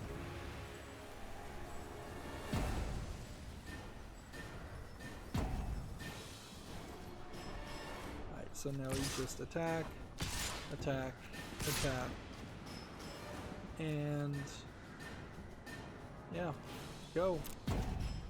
That should be more than enough. If he can somehow save himself, then I beat him in 2 turns with this anyways. I may have given him an extra turn, and that may have been the problem here, because I may have not been paying enough attention. Next we have a game on Steam called Flow State, which looks like it's, I don't know, some kind of drone simulator game, but it's not widescreen. It looks awful. It looks like a cheap Chinese game, if I was to guess. English, early access, free to play, English only, I guess. Alright, so it's a cheap English game. And I'm very uninterested in that. And I got another pip. Yeah, it seems like if I am going to try to get up in rank this way, they're going to make me do it through a lot of struggle. Because I'm only getting one pip per victory. So unless I start getting a run and it starts giving me 2 pips or 3 pips, I don't think it's likely I'm going to make it all the way up to platinum in this stream, which is everything resets by Monday. Alright, this on the field, and this on the field. Gamma Sutra has a blog here. Steam sales case study, academia, school simulator. Which, let's see. We can look at it. This looks like a particularly bad looking clone of Prison Architect. Let's see. Apparently it was a game that somehow made 1 million sales and did it by a launch, and then Jacksepticeye playing it, and that got a bunch of people. Then an Alpha 2 launch, and then a daily deal #1, and then something happened to boost it, and then Dan TDM played it, and then an Alpha 3 launch. Then there was a week-long sale and a daily deal 2, which all those sales apparently did them so well, and I think majorly just getting early momentum by a streamer did them so well that they somehow made $1 million. Although I'm seeing it seems like maybe they only really made $500,000, which is still a ton.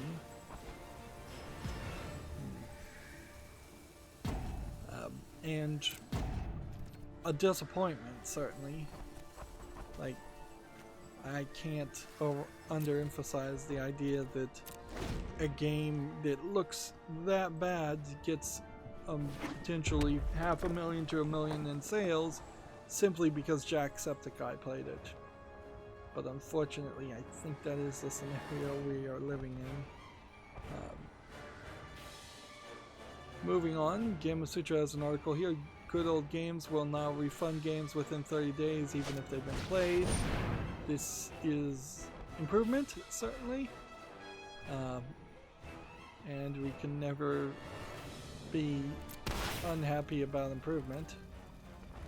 And competition between GOG and Steam is about the only competition that actually exists. Right. It says haste in Riot. So resolve and resolve.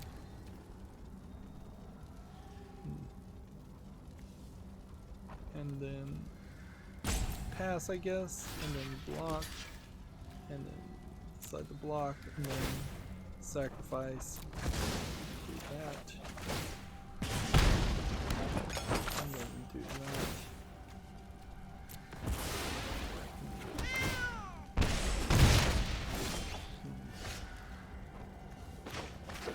This.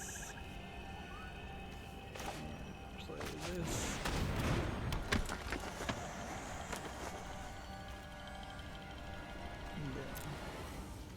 Yes, we go ahead and just attack with this. TechRaptor has a article specifically centered around coronavirus cancellations and game delays. It seems to be just like a sticky thread of other articles, which would be useful. Although only the people that were thinking about going to the GDC or had planned to go to GDC or other events. For the vast majority of gamers, they weren't going to any of these events anyways, and there would have been announcements that would have maybe been said during those events that would affect the average gamer, but those announcements will come out regardless through press releases. So maybe there'll be slightly less coverage of them, but I imagine not really. So that's not something I think to be super concerned about. Okay. So now he's got to make the mistake and attack. And I think he did it. So we're going to resolve all.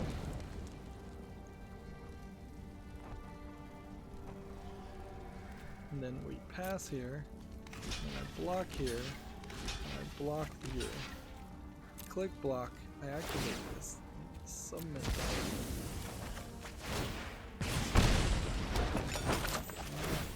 And that. Even though this is doing some damage to me each time, it really doesn't matter.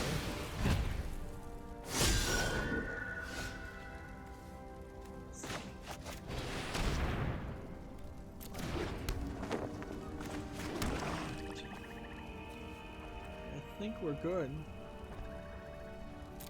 Now, it's probably shouldn't attack with this one, but I don't think he has anything with reach, so I can just go ahead and attack with this one. Gamma Sutra has an article here, and I heard this from several sources. Plague Inc. has been pulled from the Chinese App Store over quote-unquote illegal content. I imagine there is no illegal content whatsoever in Plague Inc. It's been a well-established game. I covered it early in my YouTube channel. There's nothing that should be labeled as illegal in it. I imagine what it is since it is a somewhat realistic simulator of a plague, and China is experiencing a plague right now, I imagine the Chinese people are playing it to see what's going to happen, and they're getting very concerned about the spread of the coronavirus, while the Chinese government themselves are clearly trying to issue a cover-up and downplay the risks. And so this is another instance of Chinese censorship for political reasons as a cover-up, as a disservice to its own people. Now they can't play this game just because I imagine this game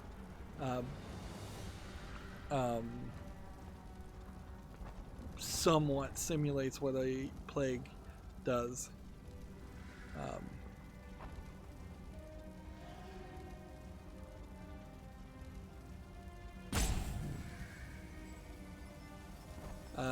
That is, of course, my opinion. Like, the article here says that the makers of Plague Inc. doesn't know why it was pulled, but almost certainly that's the case.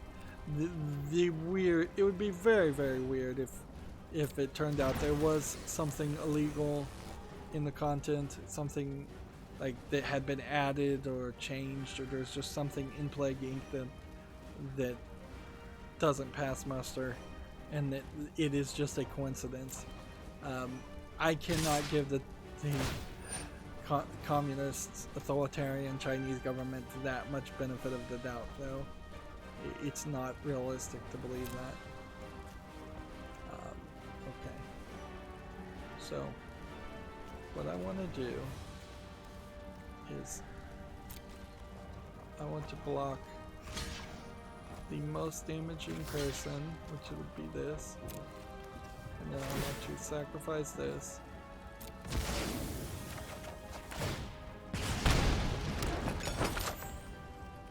And then I'm going to pass and bring it back out into the field. Well, actually, there's no reason to have to bring it back onto the field.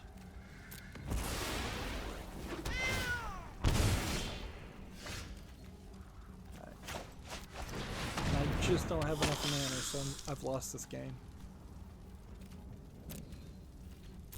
I'd have to do no attacks here, which probably was a mistake, so I can defend with this.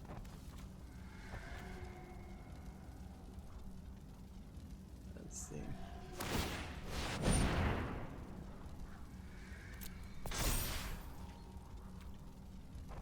Next we have a game on Steam called Obelisk, which looks like it is just an obelisk and nothing else. Looks like it's a low effort game. Like, I guess the idea is that maybe this is some kind of puzzle idea where you're dealing with an obelisk and it's giving you more hints with things written on the obelisk. This is $9.89 discounted, though that is way too expensive. It has 3 achievements, which makes me suspect there's literally only 3 puzzles in the entire game. Yeah, it does not strike me as something that looks like an actual product. You really can't make an entire game around one obelisk. You need to expand that idea and say, hey, let's make an open world, let's put a forest around it, let's have multiple obelisks. Those concepts would potentially play. Alright, this is gonna suck, because then I have to do that. Well, actually I can do that, and then I could do that, and then I could do that. And then what I can do, as that resolves, is sacrifice that.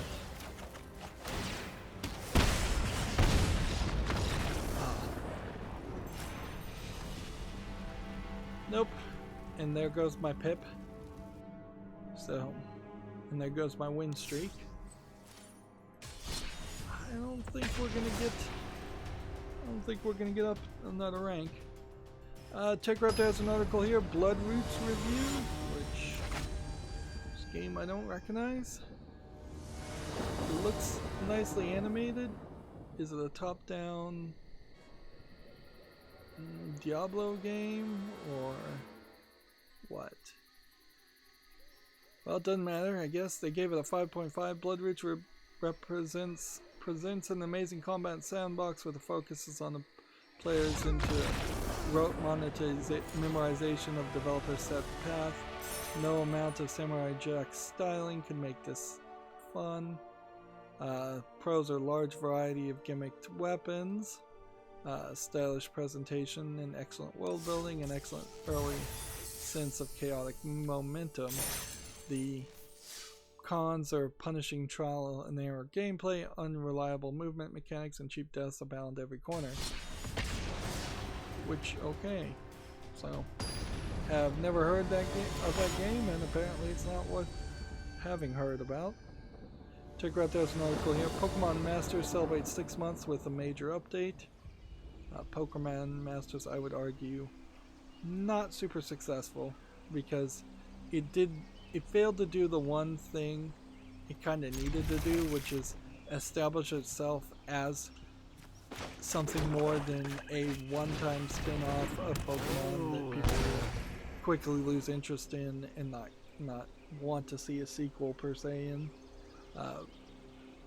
People will definitely be talking about a desire for a new Pokemon Snap way before they start talking about a desire for a new Pokemon Masters.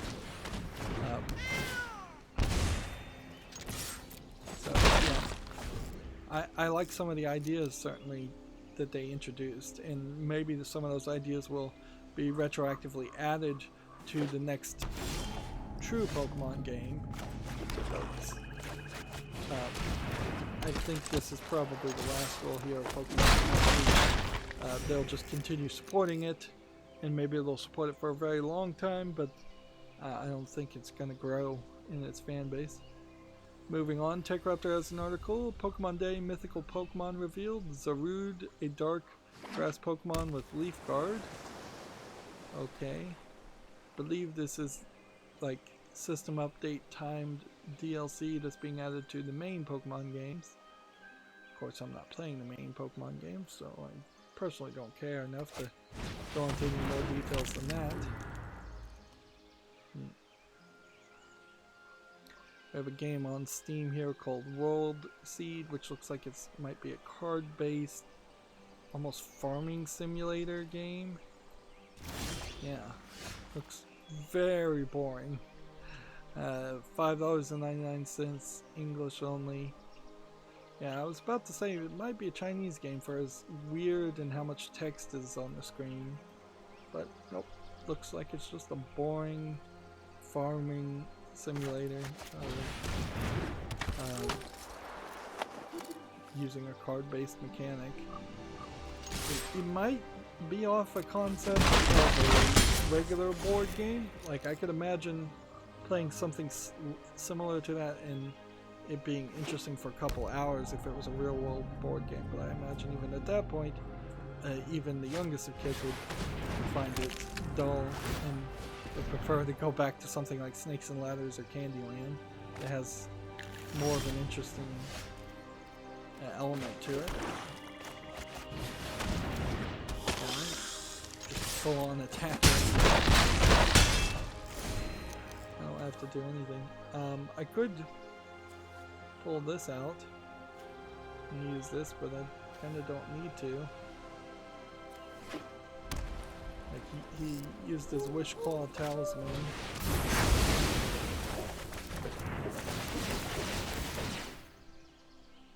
He just defeated himself.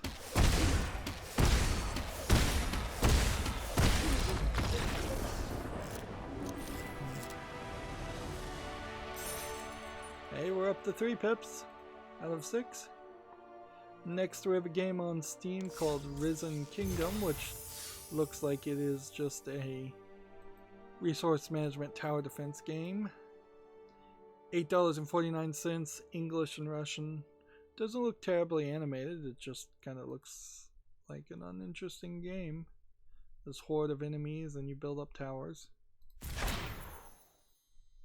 So, may not have had that card before, but I'm not even going to go back into the collection to check on that, because I want to burn through these games and get as much done as possible. I'm starting to feel it. Starting to feel the pain of sitting in a chair, and as soon as I start feeling pain sitting in the chair, I want to adjust myself in the chair, and that's when my back gets involved. Alright. That's the right amount of mana and the wrong cards. But I'm not going to re-roll because of that. Well, just get rid of that. Although, I should get rid of this first.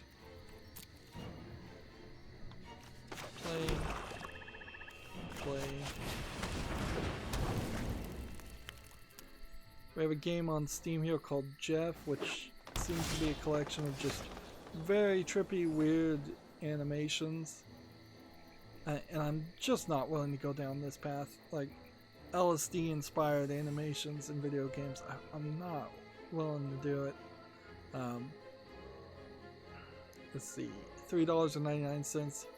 I don't want to see some of the garbage that I've seen on Adult Swim over the decades that just seems to be allowed to be made and seems to have basically no target audience, or such a small target audience that it's irrelevant. I don't want that target audience to be the people that are controlling how video games are made. I don't want to see a Mario game with trippy, weird animations on it.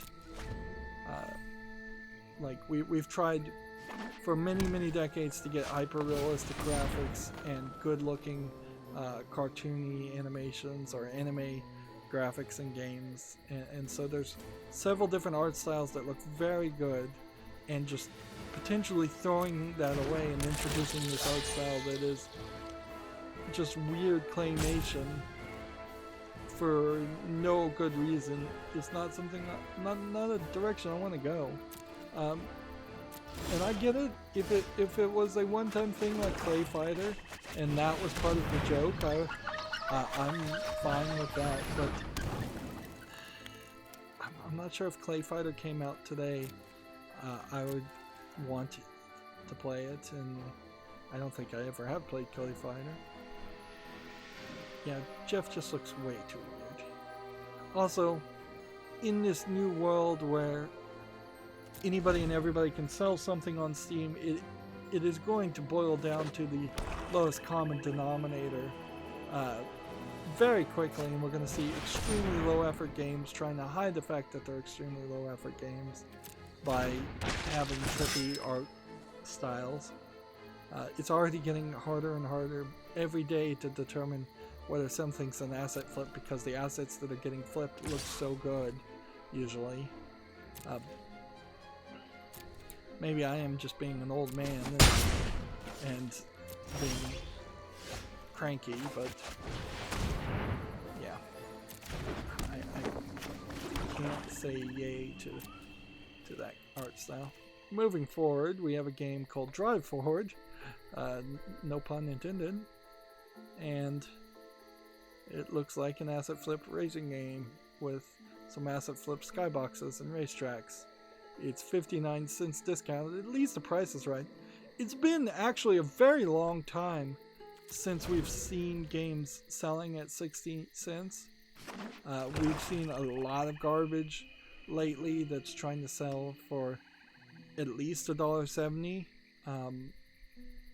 So I have to kind of applaud the market correcting, or potentially the market correcting. I'm not sure if it really is going to happen, but that is something that should happen for sure. I don't think I can win this game with just the Blight Beetle. Next we have a game on Steam called Reversion: The Return Last Chapter, which looks like Chapter 3 in a point-and-click adventure game. Let's see if we can see if there's any reviews for Reversion 1. This is $8.49, but it's the third chapter in a 3-part game. If you're going to buy everything, you're going to have to bundle it together, and looks like there's a soundtrack DLC for both previous versions. So if we look at the original part of this, it's mostly positive. It's on my wish list, and it's 99 cents. So yeah, there's kind of a difference there.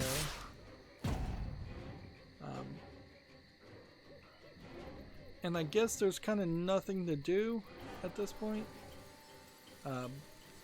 If I do decide to buy this, I'm going to have to do the research at that time to make sure I buy every part of it, and if it really is worth the $13 it seems to want, where it started at $1. So it's in 3 or 2 iterations, it has gone from saying the first chapter is 99 cents to the next game is $6 or something, and then the next game is another $6, which that's a major increase in the price, and would require feedback on whether it was a major increase in the length and quality.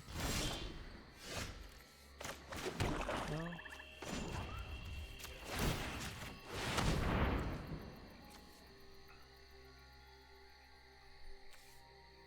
yeah, I don't think I'm going to win here.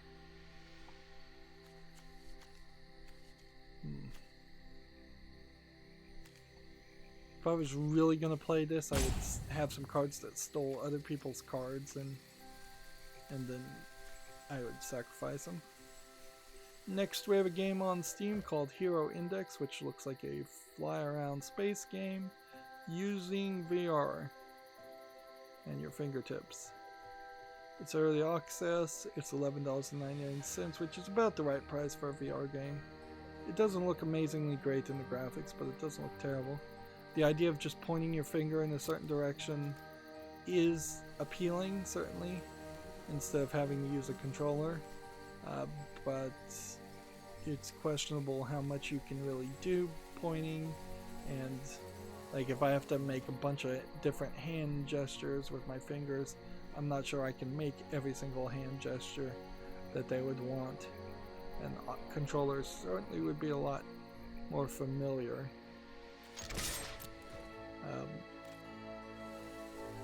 See, next we have a game on Steam called Chuck Meowers, which is, I suppose, a cat version of Chuck Norris, but what it really looks like is a mouse-driven, top-down twin-stick shooter game, which I guess you can't really call a top-down twin-stick shooter at that point if it's mouse-driven. It looks pretty bad. It's $3.99, English only. Price, not terrible, but it still doesn't look good, so that trumps everything else. Next we have a game on Steam called Honor Hill, which looks like a RPG Maker game. At least it's widescreen, but yeah, it's $5.99 discounted, English full audio. That's a nice selling point too.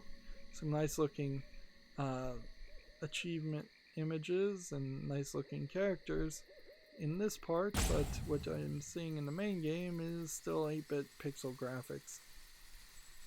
Yeah, there's just really never going to be a case, I think, for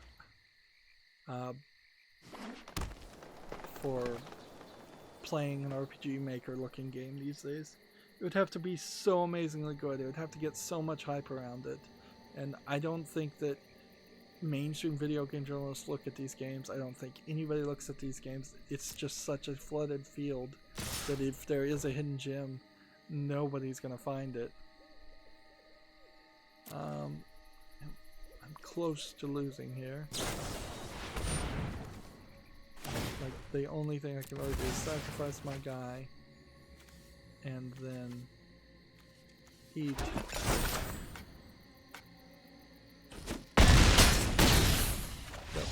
Can't even eat the food.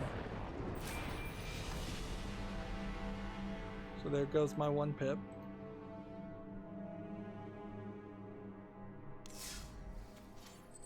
You need 3 more victories today to get the last bit of experience. We'll see if that happens.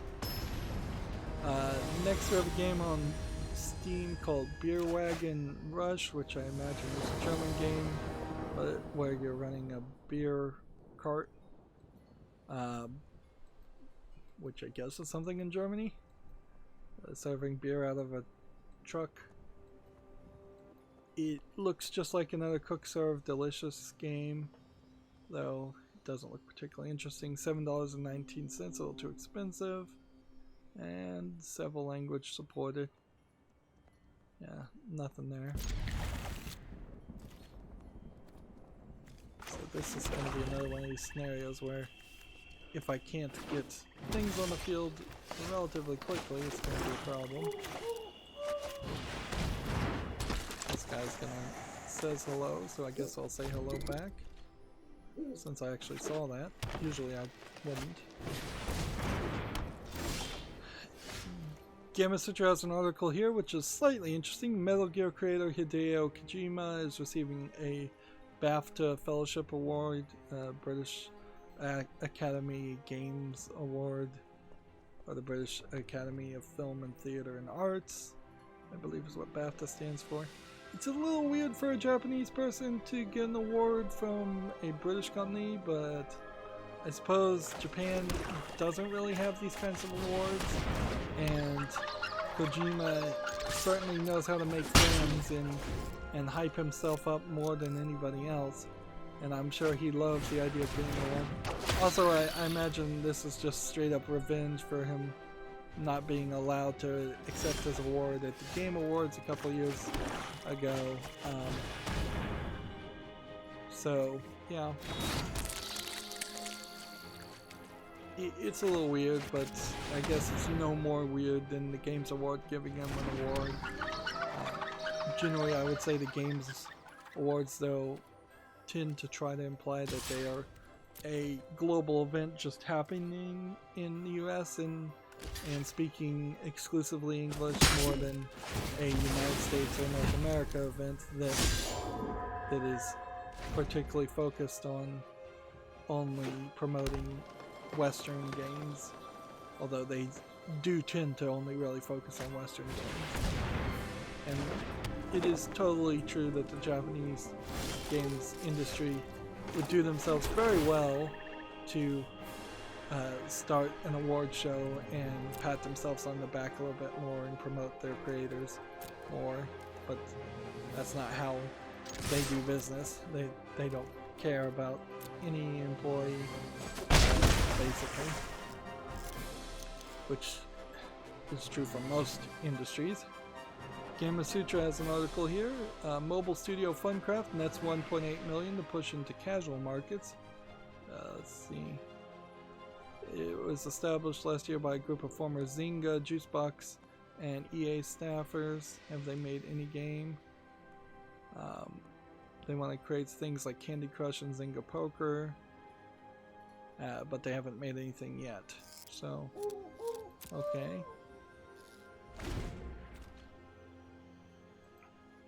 We may start hearing more about that. Treyarch Studios had a tweet out here. We wish to thank Jason for his many years of contributions. At Treyarch, we're enjoying our journey together and wish him the very best going forward. So, Jason, who? I don't know. They didn't even say his last name. That's pretty bad for a public tweet. Clearly there's a picture here from somebody, but then this doesn't link to anybody either. So somebody named Jason worked at Treyarch for a very long time and is apparently I want to throw out the name Jason Schreier, but I could be totally wrong about that. So it's not useful information per se. It's not good information. What happened to my card? How did he steal my card and it's not in my graveyard or in my exile? Right. Pack. Oh, because I brought it back onto the field. That's how he didn't do anything. I did it. Let's see. Gearbox 2 hours ago. Gearbox today notified GDC organizers their team will not attend due to the coronavirus. Blah blah blah. Let's see. There's also a thing here talking about Borderlands 3. Talking about Borderlands 3 kind of for no reason. More details will be presented soon on Borderlands 3. The second bit of DLC for Borderlands 3 is coming March 26th. It's called Guns, Love, and Tentacles. They also put out a shift code that was a Borderlands 1 up-res code that it accepted, and I don't know why it would accept. I would have assumed I already had Borderlands 1 up-res for free, but they might sneakily be allowing people who put in the shift code get the remastered version of Borderlands 1, where they were possibly reselling the remastered version of Borderlands 1 and not just giving it away for free. That would be weird, and I guess that's the best way to fix that, is just to say, hey, let's get everybody on the remastered version and stop trying to make more money off of that, because I think they were trying to resell it. They certainly did that with Bulletstorm remastered, and people were very unhappy, but I don't recall if they were doing it with Borderlands 1 or Borderlands 2. Let's see. Moving on, Gamatsu has Genshin Impact 12 minutes of PAX East gameplay for the PC, PS4, smartphone, and Switch. Genshin Impact being a Japanese RPG game of some sort, obviously. Yeah, it looks cool. Might be a little bit easier to get in the Genshin Impact series than it would be the Dragon Quest series, although it probably would be better just playing Dragon Quest. Because I'm not sure that the Genshin Impact series is that great, or as good as Dragon Quest at least.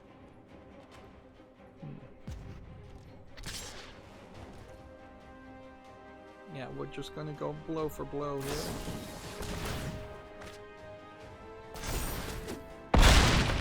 Let's see.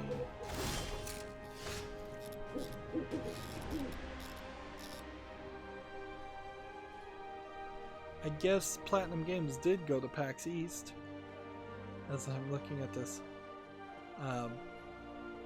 Platinum Games Twitter feed. I don't know what they tweeted that I would have opened their Twitter feed, though. Maybe by accident. Yeah, I don't see any recent tweets that seem to have any relevancy, and I can see the beginning of the end, thank goodness. Like, it was going to get dangerous that I was going to not be able to cover all the games today. So far, I've just managed to stay still in my chair, and that's hurting me, but it's not hurting me as badly as if I tried to shift in my chair. But I mean, this is certainly no way to live life. Like, back pain is no joke. Like, to literally just have to stay absolutely still in fear of hurting yourself, that's insanity. Wait, did I just do no attacks? I did. Alright, well, I should have done all attacks.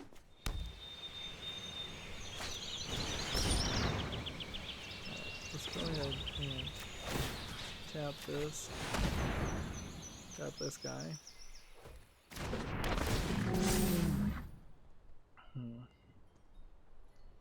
And that brought that to the field. Probably shouldn't have tapped that guy. Probably should have tapped this one. Alright, let's do this.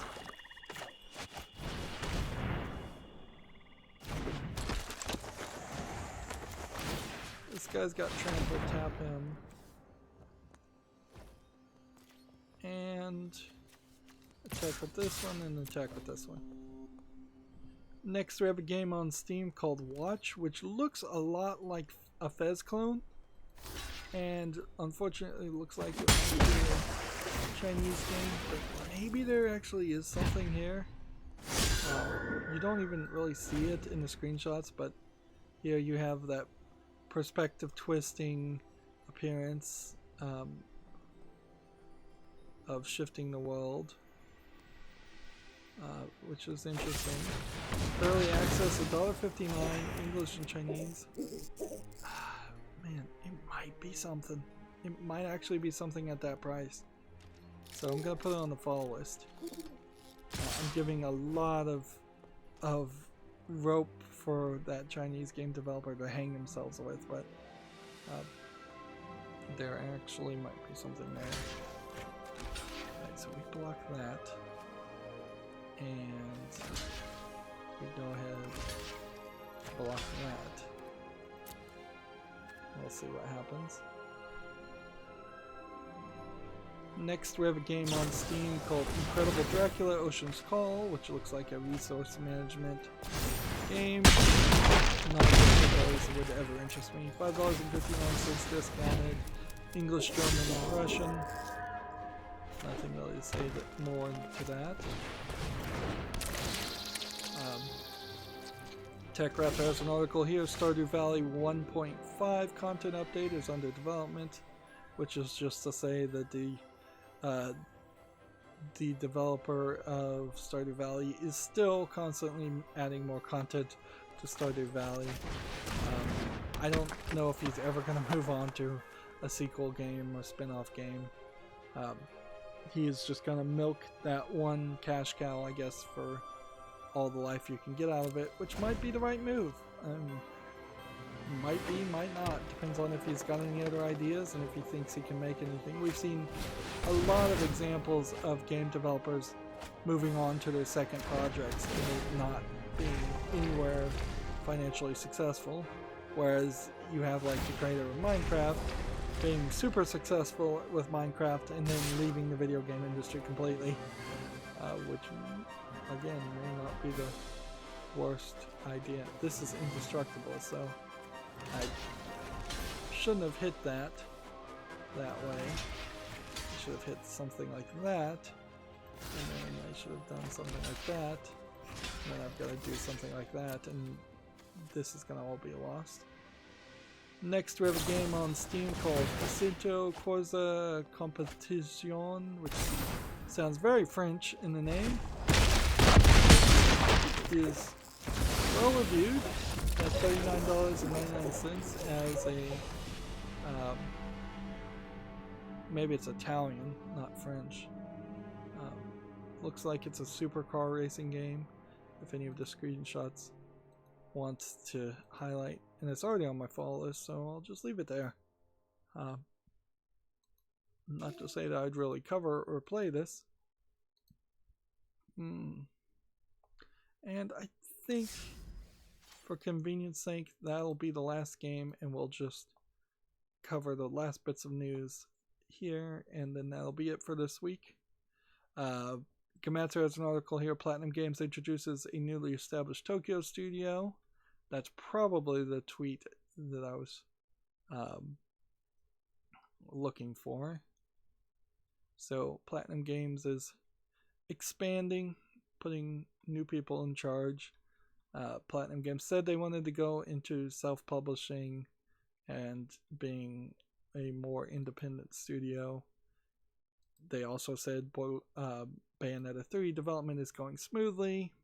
So if all is going well, we potentially could see something from a Platinum Games company more often, and hopefully they are all still the same quality and received as well as Bayonetta 1 was received. On the other hand, let's hope that they aren't making something like a Metroid Prime game that gets poorly received, or doing something incredibly weird that is poorly received. I'm fine with incredibly weird if it's well received, but not poorly received. Game & Sutra has an article here. Roblox raised $150 million for game-making, game-playing platform. Check that article out if you want more details. Let's see. We have a game on Steam here with just a bunch of Asian characters. It looks like it is a murder mystery visual novel, but English is not supported. $29.99, Japanese only. Looks like it's around the shogi Japanese chess concept, which seems to swing into popularity every few years. Gamma Sutra has an article here. Get a Job. Shiver is hiring a game programmer, software engineer in Miami, Florida. I don't know who Shiver is, though.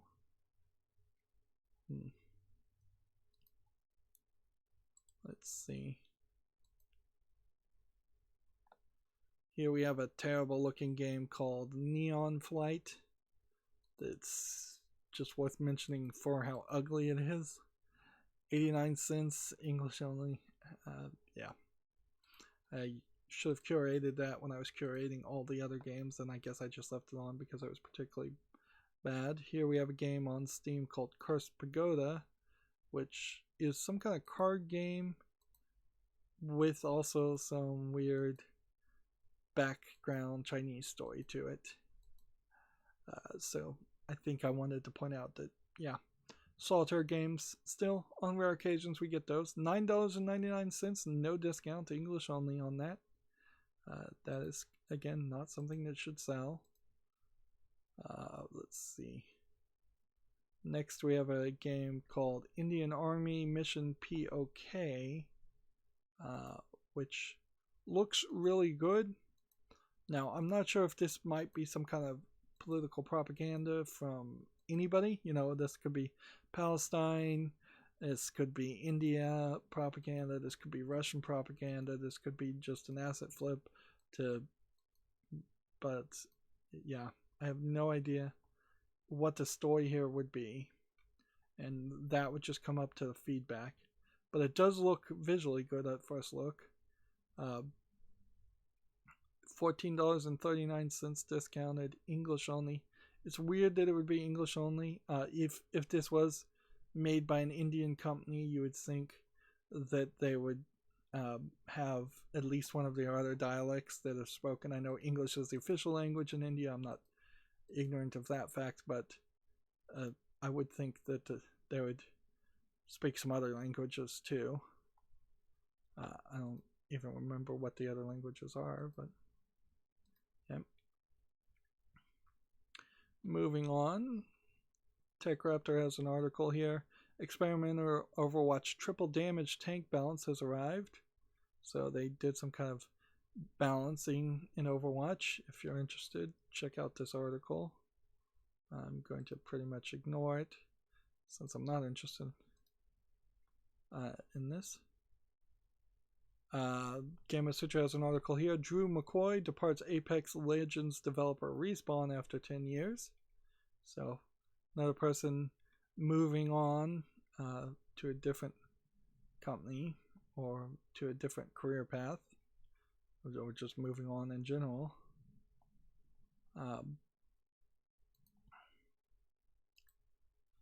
Only famous people really get away with putting out tweets that they no longer work somewhere.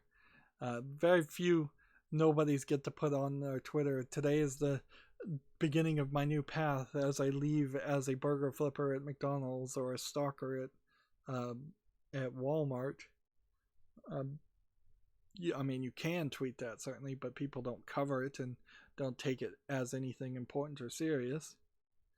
Anyways, moving on, we have a game on Steam called Invasion Machine, which looks to me like it's almost like a militaristic supply line RPG, but it seems to be a little bit too text-based and a little bit too generic to interest me. I don't know if I'd really want to play a game as a military convoy, frankly. It's early access. It's $17.09. That's too expensive for what it is.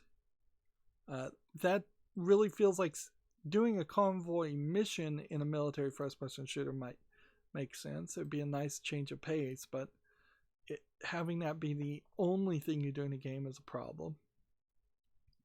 Next, we have a game called Northern Lights, which looks like some weird artistry with a little bit of polish, but it very possibly is just an asset flip game too. I'm not seeing anything that really tells me what this is.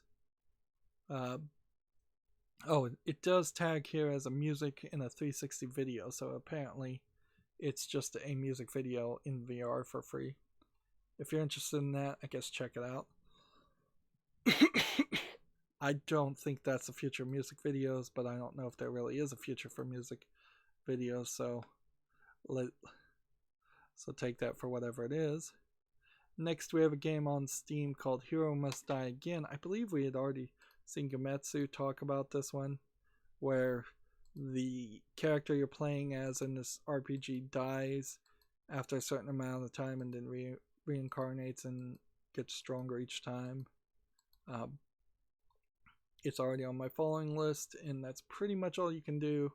$39.99 for a JRPG with full Japanese audio is about the right price of what they charge. It's not really the right price they should charge, but could be good, could be bad. It's got this guy, or Degisha, as a publisher, so yeah, definitely an example of something that has to be on the follow list, and we'll just have to see if people like it or don't. Next, we have a game on Steam called La Historia D, which looks like an RPG Maker game, maybe a tile-based, like Dungeons and Dragons. You're making your own game using an RPG Maker tile set. Nah. This is just too basic on the interface for this. That if you had a Dungeons and Dragons simulator, like Tabletop Simulator, and it was really, really polished and really nice, I might consider something like that. In fact, I'm even giving some small thoughts to playing Dungeons and Dragons in the real world, just to have something to do and to hang out with people. Not that I think I could sit in a chair long enough to play Dungeons and Dragons, or pay attention long enough to play Dungeons and Dragons. But yeah, I don't see this. Also, this seems like this was Spain Spanish more than it's English. So that's a nope to that. Yeah, I think if we power through this, we can get all of this covered. Gamatsu has the Code Vein DLC Frozen Empress launch trailer. So Code Vein's still a thing, and DLC coming out, even though it's going to obviously be as ignored as Code Vein originally was ignored. And I guess part of that problem. Like, I can say Code Vein is ignored all I want, but I didn't put my money up front to get the game and play it before it was so far. Like, I probably will at some point get something like a Game of the Year version of it, depending on how difficult I think it is, since it is supposed to be the next Dark Souls Bloodborne game. But I really haven't heard a lot of feedback saying it is actually that difficult. Moving on, Gamatsu has an article here for the Switch. Brigadine, the Legend of Runercia, launches June 25th in Japan. This one screenshot makes me think it's probably a visual novel, but I don't think it is. It will launch worldwide on June 25th, according to this update. That's a endless fantasy war grand strategy simulation game. So it's probably not as interesting as that screenshot makes it look like.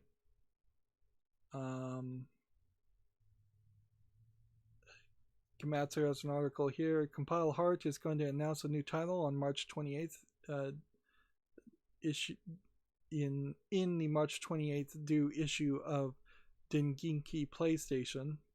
Neptunia designer to see the magazine off with a bang. Apparently, that might be the last issue of that magazine.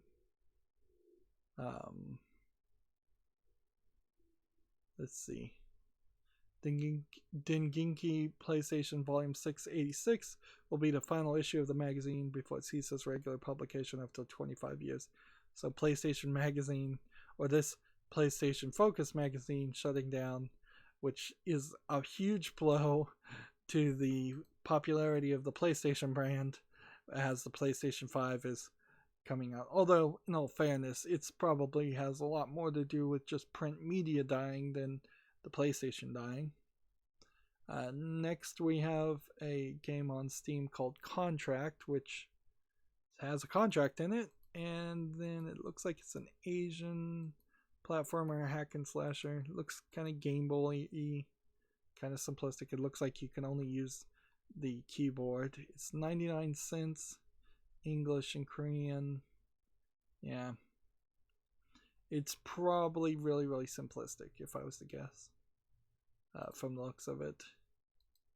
So, I'm not going to bother to put it on the following list. Next, we have a game on Steam called Whale with periods in between each letter. I believe this is another VR experience / simulation and not really a game. And it is selling for $199.99. It's been a while since we've seen something that was ridiculously overpriced. English full audio. So I imagine that's why I kept that. This one's a little bit weird. The game Dreadout 2 is out, and it's getting mixed reviews. It was already on my following list. It looks like it was a Korean horror game, maybe with some player versus player elements. It definitely, if any of these screenshots will load, looked a lot like a Silent Hill type game. PlayStation 2, PlayStation 3 era graphics. It doesn't look terrible. It's $19.99. It has 15 achievements. It has English full audio. It has like some Fatal Frame elements to it also. So why do people not like it? We have the game looks nice and spooky, but unfortunately it's buggy. My current favorite horror game, by the way, it's a decent horror game, had bugs, but will be fixed soon. If you have encountered a bug, try loading your checkpoint and boom, fixed. Maybe lol. It's riddled with bugs. So people are enthusiastic about trying to play this game all the way through and just unable to. And that's the mixed reviews. So I guess what you do when that happens is you leave it on the follow list, give it 6 months, and then come back and see if the bugs are fixed. Although this is not labeled as an early access game, and the bug shouldn't be there in the first place. Let's not mince words there. This is from a developer called Digital Happiness, which they made a game called Dread Eye, and this game, Dread Out Keeper of the Darks, I already own, and the original Dread Out I already own. So yeah, that sucks. Yeah, it certainly sucks. It's a nice little reminder though that I own the game, because let's face it, I have so many games it's easy to forget what I own and what I don't, and certainly I've got plenty more to cover. Moving on, we have a game on Steam here called Castle Torgaoth Redux, which is labeled as an RPG and looks like it is just kind of a dungeon crawler. Yep, nothing particularly interesting here. I don't even know how you make a game like this where you're fighting spiders and trolls and dungeons and minotaurs and things.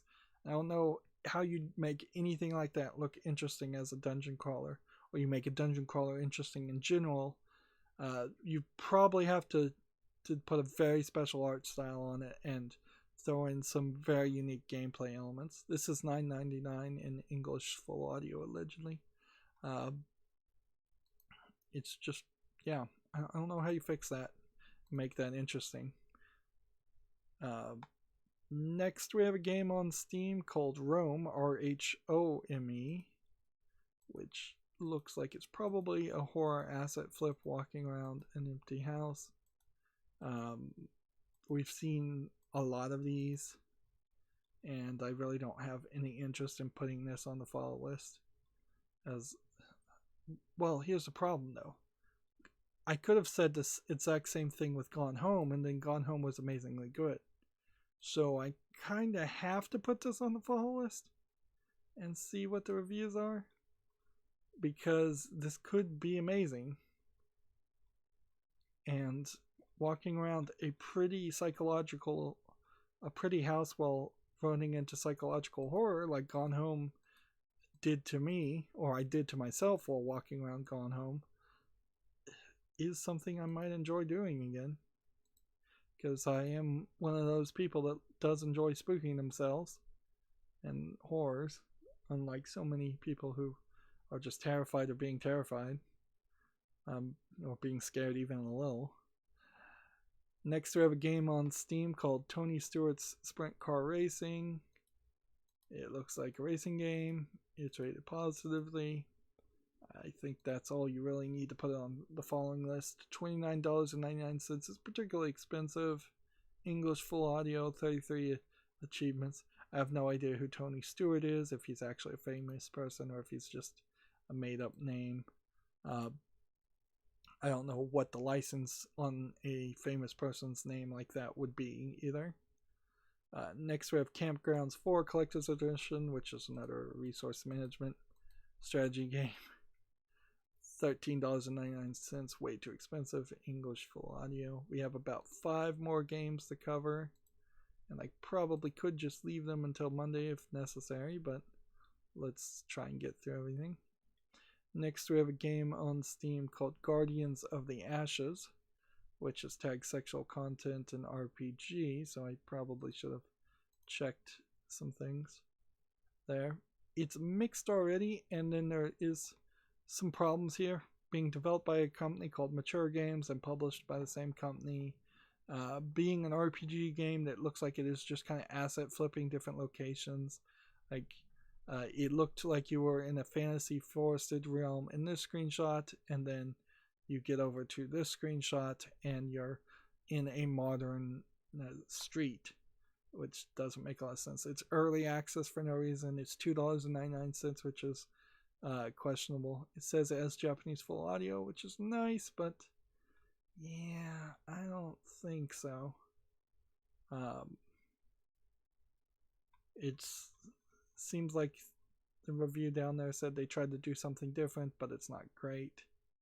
And I guess it is somewhat applaudable to start from the perspective of you're going to make a low effort adult game full of a few screenshots of nudity, and then try and actually put some actual game into it. But that's certainly the wrong perspective to go. And I'm not sure that's really the way it goes. I wouldn't be surprised if most games that are adult games start off as attempts as just standard JRPGs and then run out of budget. But maybe not. Next, we have a game on Steam called Exis, which looks like it is a fighting simulation. I really can't call it a full fighting game. They're calling it a beat 'em up, but at the looks of the videos, it seems it's really dark, and it doesn't seem like it's too much of anything. It's really dark screenshot syndrome. Early access, $10.99 English full audio. Do I want to put this on the follow list and give it a chance? Sure, I'll be generous, but I imagine it's not gonna get rave reviews. 4 more games to cover. We have a game on Steam called Grace, which looks like it is a top-down like adventure game, kind of Zelda game. It doesn't look particularly good or interesting. Yeah. I don't know if this is a game where you're walking around taking pictures of animals and just not really doing any. It's almost like you're on a Boy Scout style hike looking at birds and animals. That's somewhat interesting, and it's free, so if you want to check it out, check it out. It's English only. But the fact that it's free also means there's no reason for me to cover it.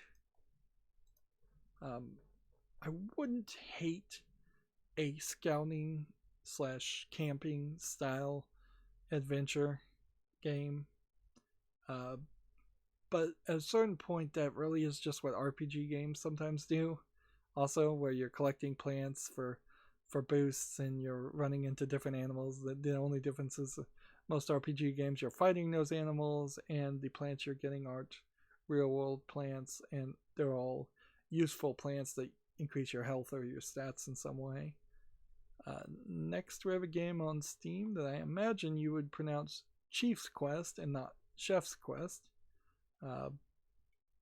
It looks to me like it is a kind of badly animated platformer game, but I might be willing to give it a bit of an exception here, just on the Native American storyline, because there's been quite a lack of Native American characters in games. I think that's probably because there's not a lot of Native American video game programmers, and there's not a lot of history that's getting passed down that way, and people who are not Native American don't want to be accused of being racist by trying to make a story around that concept. So yeah, I'm going to put this on the follow list. $9.99, English only. It would be nice if this was a Native American game that was made by Native Americans and spoke that Native American language, of which there are many.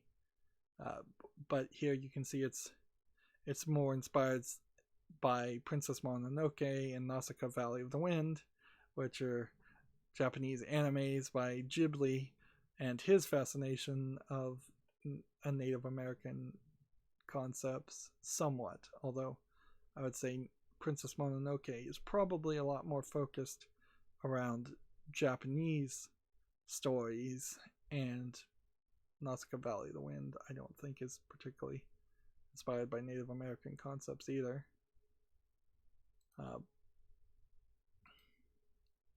So they've gone a different way with it. Next, we have a game on Steam called Dream Live, which is clearly an asset flip thing. I think we even showed this already. Yeah, an asset flip game trying to create some name confusion between the PlayStation game Dreams as just a 3D playpen, and some Minecraft elements. $19.99 English only. And that leaves me with only one more game to cover. Here we have one tag, nudity and sexual content. So I should just double check that everything is YouTube family friendly. And most of the screenshots are. We have a game called The End of the Actress, which is a very Western art style, it looks like. It's a visual novel, nonetheless. And this one is a little bit not YouTube family friendly, but these other drawings, yeah, kind of a unique Western art style. Not terrible. It's still probably a little anime inspired, but not terrible. $9.99. Bundled together with a bunch of other games for $80.67. English without full audio and 5 achievements. This might be something worth putting on the follow list. I wouldn't be surprised if it's extremely short. I wouldn't be surprised if it's not that interesting. It's weird that it's called The End of an Actress, and then it's showing someone who looks more like an aristocrat, a princess, a queen. But I wouldn't be surprised if there were a few actresses who turned into queens. Then that brings me to the Humble Bundles store, which it looks like there's no new Humble Bundles. And then that brings me to my Twitter feed, which, let's see, since this is Friday, we need to go through the Twitter feed and just make sure that there isn't any more cancellations. GDC has put out an important update, so we need to talk about that. Let's see. Close that. After close consideration with our partners in the games development industry and community around the world, we have made the difficult decision to postpone the GDC conference this March. So they're postponing it. It probably means it will be canceled in total. So GDC in total now postponed, probably canceled, and after losing so much support, and so it's kind of ridiculous then when Chicago's mayor is spouting off that Sony shouldn't have canceled their appearance at GDC. The Raspberry Pi seems to be putting the 2GB models of the Raspberry Pi 4 on sale for $35, which is how much the 1GB version is on sale. They're getting somewhat close to their anniversary, so they might announce something new. Also, they've made like a hardware revision, although it's hard to tell whether you're going to get the new hardware version or the old hardware version to better support USB-C power plugs. I would potentially argue wait until the anniversary and see if there's anything. And I imagine the reason why the 2GB versions are being on sale is it's just getting harder and harder to source out 1GB versions of RAM chips as the chips just are getting bigger and bigger. Here we go, TechRaptor article. WWE Hall of Famer Booker T lawsuit against Activision for Call of Duty's profit moves forward.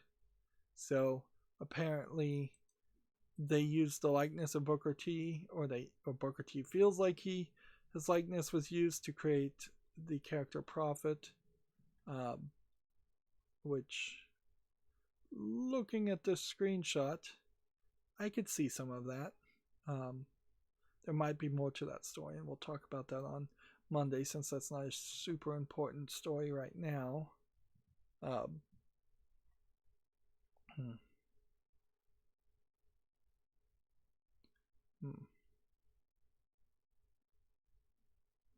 Let's see.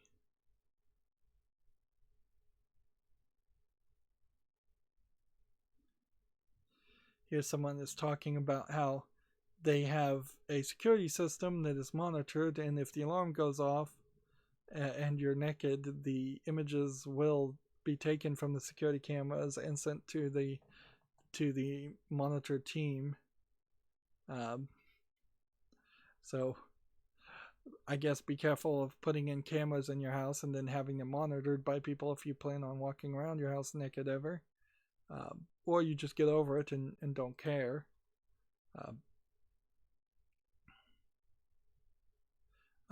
3 hours ago, TechRaptor had an article here, and I guess it doesn't really matter. Activision Blizzard and Gearbox Software also pulled out of GDC. It's kind of unimportant news now, since GDC itself has been postponed. And I guess I'll just accurately depict it as postponed, although I would speculate heavily it is more than just postponed. And yeah, there's not really any other news. Good. So that makes it somewhat simpler to end this stream. As always, I ask you to like, share, subscribe, comment, and watch every second of my videos.